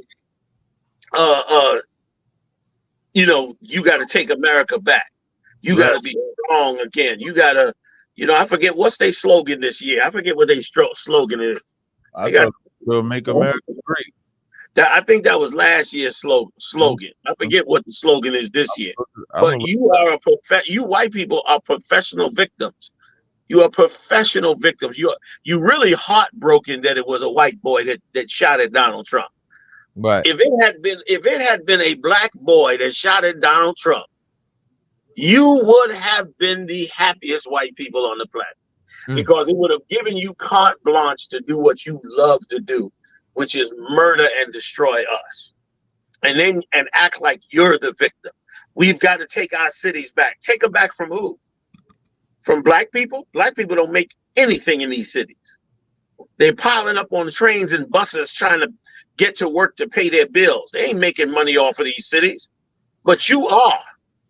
But you got to take back these cities. You got to get America back. You got to stop this agenda 20. What is it? Agenda. This whole teaching about black people 1611, sir. 1611 or whatever that thing is called. You got to take. You got to take. You're the one teaching that you're a professional victim, when we're the ones that's been your victim for 450 years. We've been your victim, and we still haven't even figured out who our identity is. We still having arguments on whether Jesus Christ is black or not. That's how destroyed we are. We having arguments on whether or not he's even a black man. That's what we having arguments about. Right. We having arguments about getting black men. Imagine this. We having arguments about how to get black men back into black houses. And you white people acting like you're the victim. Like, who these black people? Who, they're so horrible. Mike, why don't you get on our side? Why don't you say why don't you be against the things that your leaders do to destroy us? Why don't you be against the Central Intelligence Agency selling drugs in the ghettos in the 80s? And God knows what else. Why don't you be against those things? Why aren't you championing the destruction of Planned Parenthood for destroying Black and Latino babies, man? Right. Since we're so delusional, help us out of our delusion. So you're the professional victim. Go ahead, General. I wanted to add, sir, like, white people are so good at being a professional victims that they turn the shooter into a victim. Yes. The first thing they did with the shooter, sir, was they showed a video of him getting bullied in school. Like when Mike Brown got deleted or unalived by that police officer, the first thing they did was play a video of him supposedly stealing some cigars out of a store. So the cop that shot and killed him did not know of the video. He did it because he was jaywalking. He did it because that's what white people do. When this cat shot and attempted to kill Donald Trump, they playing videos. Number one, they went to his high school. So now the other white people are saying, yeah, he used to get bullied in school. And then they showing videos of him being bullied. So now white people are sympathetic for the shooter and the victim. Think about that. They sympathetic for Trump. Oh, we feel bad for him getting shot. And then for the shooter, oh, he was bullied. That's why he had to do it. And then yes, sir. So like you, Cat, I'm sorry. I didn't mean to cut you off, Cat. No, you good, sir. But I had to say, Cap, they fired the damn shooter the next day. The man saved Trump's life, and they fired him the next day because he killed a white boy. That's what I'm saying. Like, it don't get no more protecting the victim and victim blaming than white people. Yes. White people galvanize and run with being a victim. Yes. They created a Karen. What is a Karen? A white victim complaining about something that's not really happening to her, but just creates an environment where she's being so-called victimized. There ain't a greater victim on the planet than a white person. Period. Yeah, y'all got. If I could, was you done, Cap Salaki? Yeah, I was done, sir. Yes, sir. Okay, if y'all could, fam, just let me talk to Mike just for a second more. So yes, sir. All right. Just for a second more, fam. I promise you, we gonna get back to teaching. Yo, man, Mike. Here's my question: you brought up a very interesting point when you said you with us on the CIA stuff, but at some point the black community has to take responsibility. Okay, now let me ask you two questions if I could, Mike, in the chat room. One, when you say take responsibility, do you mean that we should make decisions that fix the situation that's going on in the black community? Yes or no? Please answer me that first question. Because then I want to propose to you a series of things that I think we should want. And I want to know if you would be in agreement with it. Okay, so you say it. So Mike is saying yes. So here's what you missing, Mike. Okay, here's what you missing. If we as black people decide that the way to fix the black community completely is to get away from you as white people, is to have our own space away from you, would you agree that that would be all right? No, I'm not saying reparations, Mike. I'm not saying reparations at all. Want to pay for shit? Okay, it's worse than reparations. My question is, if we decide that it's best for us to get away from you to help ourselves, would you be in agreement with that? Also, too, Mike, I put the link in the chat if you wanted to join as well. Oh, that'd be excellent. Yeah, to Mike, I put the link in the chat. If you click that link, you could actually come in. The phone number is at the bottom if you wanted to call in. So you don't have to just type. You can actually click that link and join, or you can call the phone line. Let me see the phone lines. You can call the phone line and join. Yes, you should join us, Mike, because I believe white people don't understand how evil they are. Right. Because you don't understand. You say we should take responsibility. Nobody can take responsibility for what's going on with them while they're being attacked. Right. You understand? Like you want black people to fix black people. How do we fix black people when you are attacking black people? When you are plotting to destroy the economy of black people? When you have an entire industry in Hollywood run by white Jews that totally promote information and dogma and music and entertainment to psychologically destroy black people. Like, how could you take responsibility for that? How can you take Kanye West proved that to you when he was opening up his fashion line and spoke up against the people who were ruling over him and controlling him, like they destroyed him or tried to destroy him. You understand? Mm-hmm. So, Mike, I'm not hearing from you, Mike. Hey, yeah, General. In the chat room, I'm trying to get you some floor here. I was about to say, General, when you posed the question, we ain't see no more comments since you posed the question. Right, and if you're black, Mike, that's even better. And by the way, I like trout fishing too. I love some trout fishing. I was just telling my wife, I'm thinking about one way if we could go buy us a used, beat up, broken down boat and maybe fix it up and go out and do some fishing. Of course, we poor, we can't buy the yacht, but we can get an old broken one and fix it up a little bit. But you said you answered several times, but you didn't answer my specific question, Mike. Right. My specific question. And I'll make it more specific. If black people decide that the best thing for us is to separate from you, from white America, if you're white, from white America, would you be in favor of it if that was our decision?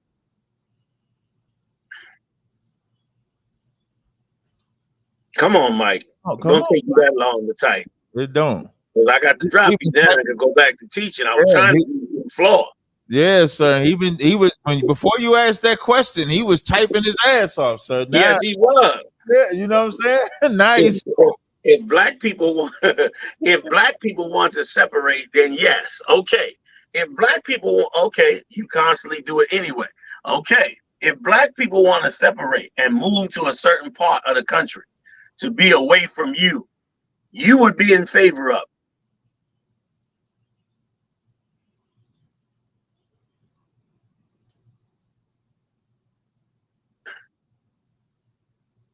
Come on, Mike. You would be in favor. I'm just reacting it in a more clarifying way. And you white people love to come at Tazaryach. Big shout out to Captain Tazaryach. 10 years of fighting. Okay, so that means you agree. 10 years of fighting all you racist white people and black people who hate a black man that got some light skin. Right. You know what I'm saying? Who hate a black. Meanwhile, back in the day, you couldn't get no meat around Tazaryach. You get around Tazaryach, you wouldn't even get a woman because Tazaryach was getting all the damn women. Now y'all mad at him. He should have had 100 kids by now. So big shout out to Tazaryach and his light skin. You know, man, and Tazaryach ain't that much darker than Tazaryach. Both of y'all. Why y'all hating on the light skinned brothers, man? And he got the 30 ribs. I said he got the 30 ribs. So my point is this. Like, if black people made the decision to actually help themselves, Mike, your people would destroy them, because what you don't understand is that your people do not want us to ever fix our situation. Your people just need an scapegoat to abuse. Your people need somebody to beat down and attack. That's what you need. You don't want us to be free. You don't want us to fix young black men. You don't want to see young black men opening up business and standing on their own 2 feet and building their own army and teaching their own people and leading their own families. You don't want to see that. Go ahead, Mike. You got the floor. If I could. Hey, Mike Trout, when you say, can I say something? The phone line is 917. Put the phone number in the chat. Put it in the chat. I think Mike might prefer to just be a little more anonymous. You know how it is out here. Yeah, they don't want to put themselves out there too much, which is fine. But answer my questions is what I'm asking. And yes, Mike, ask a question. But my argument is simply this. My argument is the United States of America goes into all countries around the world to influence them, to economically enslave them, to bring them into poverty, to steal their natural resources, to steal whatever they can take from them. Yeah. And the same is being done in the Black and Latino community. How naive are you, Mike, to believe that the Black and Latino community can just go and help themselves and build themselves up and take responsibility, and there'll be no backlash from white America? I brought this out last week. If black people woke up tomorrow, okay, let's hear what Mike got to say. You think everyone is obsessed with your color like you are. No one else acts this way. It's strange. See Jesus and open your mind and your eyes. That is a very naive answer, Mike, and I'm going to explain what I mean. Like, you are obsessed with our color. You are obsessed with our identity. You just don't say it because you're winning with it. You're winning with it. If you're a white man, Mike, you know. What's his name from earlier? Hippa, Hula, whatever the hell his name was that was coming at Tazaryach. I bet you he could answer this question. You're not going to tell me that every day in America, tens, if not hundreds of thousands of white people sit around the dinner table talking about us, everything wrong with us. It's on the 6 o'clock news every night. Good night. You're discussing us day and night, Mike. You understand? You discussing how we are the enemy. You need us as the enemy. You need us as the problem. You understand? Because if we were to become strong, independent, and powerful, it would destroy the economies of countries around the world. If we just took back the black hair care products, both India and South Korea's economy would tank, would crumble to the ground. If black people stop buying white products in America for one day, the stock market would nearly crash. The stock market would take a tumble like you've never seen before. If we stopped being the slaves in this empire would come near to falling apart. You don't understand that, Mike, because you're one of those hillbillies waiting on Donald Trump to save you. You're probably one of those hillbillies waiting on Donald Trump to come and save America, to save it from where it's going, when America ain't going nowhere. You understand? Like America, if you pull us out of the program of America, America falls. Don't you know by cutting us off is how every nation is able to come here and do business? Don't you know that? Don't you know that if not for destroying us, black people would own all your gas stations and not the Arabs. If not for destroying us, black people would own all of your restaurants. You put us on your pancake boxes. You put us on your rice boxes. You talked about how wonderful we cook for years. Don't you know if you didn't destroy us, there would be no room for Chinese restaurants? It'd be no room for nobody else. So you wipe us out every day and then complain about us after you do it. Right. That's the psychological warfare of slavery. Pharaoh did the exact same thing, which is why it was so important. Pharaoh turned around and said, we were idle. That's why we want to be free. Meanwhile, we were working to death to make him rich and powerful. We made the Egyptian empire the richest empire in the world. And guess what? Pharaoh hated us for it. That's Pharaoh beat us down for it. Pharaoh enslaved us for it. And guess what? We made America the greatest empire in the world. We did inventions for you. Like, Muhammad always says on the tape with the white girl, we fought your wars. We fought all your wars, man. We build your empire. And more than just your country. The West Indians delivered England back into the hand of the Queen. Those Nazis were going to bomb England into the Stone Age because they had cut the fuel off from England. What's his name? Churchill was near defeat when they called on the Caribbean, in Trinidad in particular, to bring oil through those Caribbean islands to avoid the Nazi U-boats, which delivered the oil to fuel the planes, to bomb Nazi Germany until America finally got the bomb. No, Mike, you're missing the point. The statement you're making is a very good point. You're missing the point. This has never been about white people, Mike. It's never been about your people. It's about being enslaved under another empire. Right. That's what it's about. Pharaoh was not white, but what Pharaoh did is what America did, which is why I lump Pharaoh in the same category with America. This is not about your skin color. This is about your race oppressing our race. Okay, if you want further proof, I make it clear. Egypt was a brown-skinned people, was a so-called black people, not black, but an African country. And they enslaved black people. So that was black on black, so to speak. Okay, it was African on black. So this is not about that, Mike. If we're going to be honest jurists about what's best for Black America, let's be honest jurists. Hating white people does not help us one bit.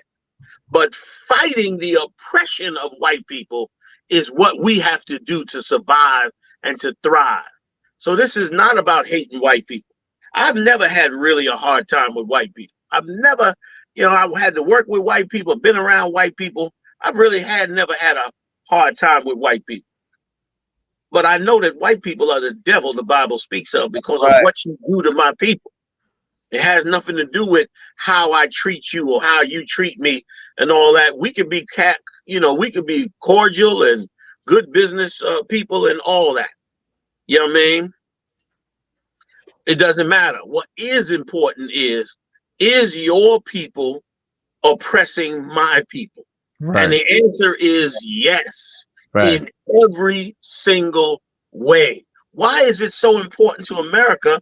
Why is it so important to America that we kill 350,000 of our babies every year? Why does the U.S. government spend $500 million promoting the death of our children? You understand? Why does he do that? You know what I mean? And let me explain something to you. Let me wait a minute. Let me explain something to you. Mike is getting aggressive here. Wait a minute. I like that you assume I'm white. You could be black or white. It doesn't matter. Right. You're in a white mindset, Mike. You're in a white mindset. Whether you're black, Asian, whatever. You think like a white man. That's right. Your mindset is like a white man. You understand? I wouldn't be surprised if you're black. There's plenty of black people that come on this platform and other platforms and hate us. Hate us as much as white people hate us. And I see it all the time. And I understand it. I don't mean to cut you off, Cap. I just want to say one last thing. But what you're missing, Mike, what you're missing is we can take responsibility for what we've caused. But will white America start with its responsibility of 400 years of slavery? Will it start with its responsibility of intergenerational destruction of our people? Will it take its responsibility in this respect? There is no possible way on the face of the earth that after World War II, that America and England could tell the white Jews that they had to work it out and get along with the Nazis. Right. And you and I know, Mike, that if that were the case, that the Nazis would have systematically destroyed the economy of the white Jews, would have systematically made them an underclass citizen, would have systematically demonized them in Germany. And right now in Germany in 2024, we would be hearing about the protests and struggle of white Jews because of the years and years of racism of the Nazis. But you know what they did instead? You know what America and England did instead? They went and stole the land of other people and set the Nazis up. I mean, and set the white Jews up with their own land, their own government, their own military, their own strength and power. That's what they did. You know why they did it? Because they knew it was impossible to get both of them to live together after the massive abuse and killing that was done by Adolf Hitler. My question to you is, would you support the same thing? Would you be able to look at, like, if we're left outside of your ability to harm us, then we have no excuse. And I agree with you on that. But under the foot of you to tell us we have to fix our situation when we've been under your foot for 450 years and you've been racist towards us ever, up to this day. White supremacists are walking around having protests in Tennessee right now based on Donald Trump running for office because they think he's a Proud Boy or a white supremacist. Right. You understand? See, now you want to divert to Christ because you want to divert to Christ and the man in the mirror because you have no answer, Mike. Right. You have no answer. You just proved that to us. You have no answer. See, you want to stop us from complaining, what you consider complaining. You want to stop us from, as you call it, making ourselves a professional victim. But when we raise the issues to you, Mike, you just want us to look in the mirror. You understand? You want us to just look in the mirror. I think, Mike, you need to recognize that a horrific crime has been committed and continuously committed by white America. You understand? Like a horrible, horrible crime has been done. And you're not willing to face responsibility. And here's a lesson since you quoted the scriptures. Let me help you out. Let me help you out, Mike. Pharaoh didn't listen when he was told either. And God wiped out the Egyptian empire. That's right. So another common theme, when one person oppresses another person, there's a common theme that comes from the oppressor. And that common theme is the oppressor's inability to have empathy for their victim, Mike. White America can't hear our pain. White America can't hear our suffering. White America can't hear our poverty. White America can't hear us dying in the abortion clinics. White America can't hear when they pour drugs in our neighborhood. White America can't hear when they use banking laws to enslave us and take our homes from us. White America can't hear when they propagandize us on the 6 o'clock news every night to demonize us into society. White America can't hear us, Mike. White America doesn't hear us. So guess what? Eventually, white America is going to have to hear God like Pharaoh did. That's right. And God killed the firstborn child in every home in Egypt. God is a much, much better teacher. Because if God put a plague in America that killed the firstborn son of every white man in America, guess what? You won't be blaming us for, you won't be telling us pull ourselves up by our bootstraps then. You won't be telling us at some point you black people got to take responsibility. You won't be saying that then. You'll be saying, go, get away from us. What we did to you is evil. Take our jewelry, take our houses, take our money, take our gold, take whatever you want. Take it all. Just leave us from what we did to you. We don't want no more parts of it. That's what will happen, Mike. That's the part you're missing right there. Since you're such a biblical man and you're such a scriptural man, you understand? Pharaoh didn't hear us either, but he will hear us. The problem is, will he hear us before the Red Sea gets parted and the entire Egyptian army drowns? Or will he hear us after it's too late? Because this drowning is going to come from global thermonuclear bombs. This one coming now? Oh, this won't be the sea opening up. This will be global thermonuclear bombs dropping on America from all over the world, Mike. Happy trout fishing, buddy. I yield. Good. What kind? Now, you know what I find? I don't know if Mike is a brother or not. If he is, I find he's either gonna fall victim to the propaganda of trying to blame us for our own oppression.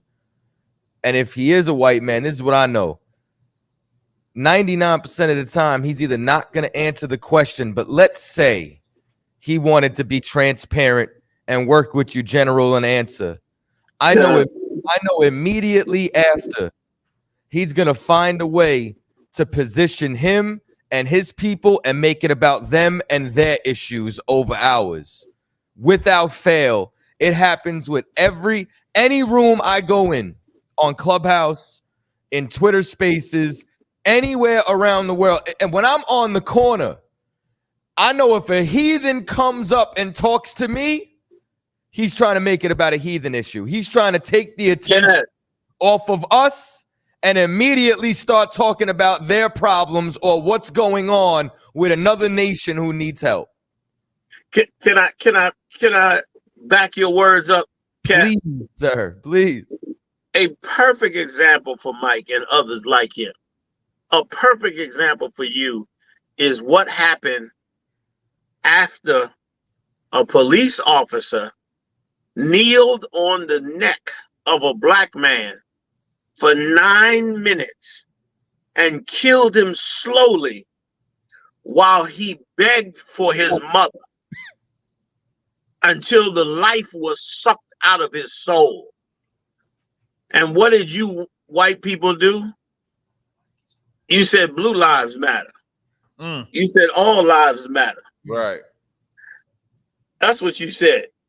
You didn't say what we did to black people and black men is worse than we've ever done to any other nation. Nobody in the streets of America has ever died like he died. And those that died like him, and so many, many, many more like him. You didn't say that, Mike. You didn't say at some point white America has to take responsibility for what they're doing in the black community. You didn't say that, Mike. Right. You didn't say that. You want black America to take responsibility, but you didn't call for white America to take responsibility. You understand? Like, what happened, Mike? What happened? Don't call for this is for all white America. Don't call for the black community to take responsibility, and you not willing to take no responsibility for what the white community, I don't want to say no, because you did say you was with the CIA thing, but you got to take responsibility for what white America has done. You understand? Yes, white America. See, Mike. You see, white America didn't do that to George. Yes. See, Mike. See, who did it? Like, I tried to help him, Cat. I heard you say, you was like, no, I don't want to say that. And then he put that right in the chat and say, see, Mike, I was trying to help you, buddy. I was trying to help you. White America did do that to George Floyd, because white America created the culture that created that police officer, Mike. White America has been lynching and killing black people by the hands of police officers since the turn of the century, Mike. Don't you get it? Don't you get it? That white America, that the paddy wagon was created for runaway slaves? Don't you get it, Mike? Don't you get that the paddy wagon and the slave catchers became the police officers, Mike? Don't you get it, man? You understand? How did black America do that, Mike? When white America controls our music, when white America controls the songs that cops listen to, when white America makes TV shows and movies like Law and Order where they regularly abuse black people on TV, when white America is the one that plays black people on the 6 o'clock news in the worst light ever, and then comes right behind it and shows how wholesome and wonderful white people are. See, Mike, you out of touch, man. You're a bad judge of right and wrong. White America did create that. White America did create that police officer. White America created a white police officer that would have no empathy for what he's done to black people. Didn't you see the riots in the 60s when we begged for civil rights, Mike? Didn't you see what you had created? Didn't you see the dogs being sicked on us, the nightsticks busting our heads open, our women being kicked in the vagina by well-dressed, uniformed, tactical police officers? Didn't you see it, Mike? Didn't you see what they did? Didn't you see it? Can't you see anything, Mike? Can't you see anything that white America has done? Can't you see it? Of course you can. Of course you can. All right. Sad, Mike, that you can't see the destruction of your empire coming. You can't see it enough to say it's time to make a change towards doing the right thing by black people. But don't worry. That time is coming where you will see it. You will be able to see it. You will suffer it. And guess what? In that day now, nobody will feel sorry for you. Just like they didn't feel sorry for Pharaoh. Just like nobody feels sorry for him when they read about him today. Don't nobody say, damn, that was sad what happened to Pharaoh. God killed his firstborn son and wiped out his army and destroyed his whole country. You understand? Nobody will feel bad for you. Max 0426, you got it right. Said, why would they? It's not in them. You ain't lying. So I yield on that one. Yes, sir. Yeah.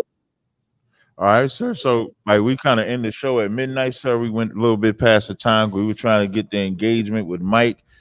So I didn't know if there was anything you wanted to say in closing before we close the show, sir. I just wanted to say that for us to make a moral change, right? We have to make a mental change, man, that pushes us into a higher moral state. And that mental change we got to make is we got to begin to fight the forces of darkness, the demons, the things that try to influence us every day. I hope everybody can come out and join me August 2nd in Detroit, Michigan. You can go on our website and find out all the information. It's all across the line. Hopefully we can put it in the chat room. And we'll be out there, man, Friday night, breaking bread, having drinks, and talking and discussing this very, very important topic and how we could move forward in it I hope everybody can come out and join us. I want to tell y'all the water for having me on the platform. 10 years. Y'all been slaying them for 10 years. That's right, on this platform. Go ahead, Israel. Go ahead. Two badass cats, man, that are not fearless. You understand? Like, that's what we need. More fearless brothers, man. That'll stand up. Like, stop being a bitch. Right. Stand the hell up, man. Thanks. Mike don't even want to face the smallest thing that white America does.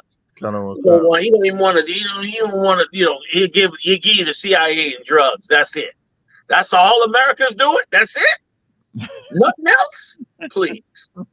Please. So, but we got good, strong brothers like yourselves, man, holding this work down, doing this thing, man. It's a pleasure to be in the game with y'all. The water.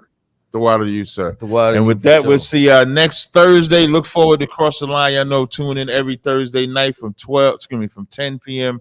to midnight. Until next time, shalom, Israel. Shalom. Shalom, yo. Shalom, sir. Salaki. Alawapan ya. Barak. Yahweh Ba'ashem Yahweh Shabrak.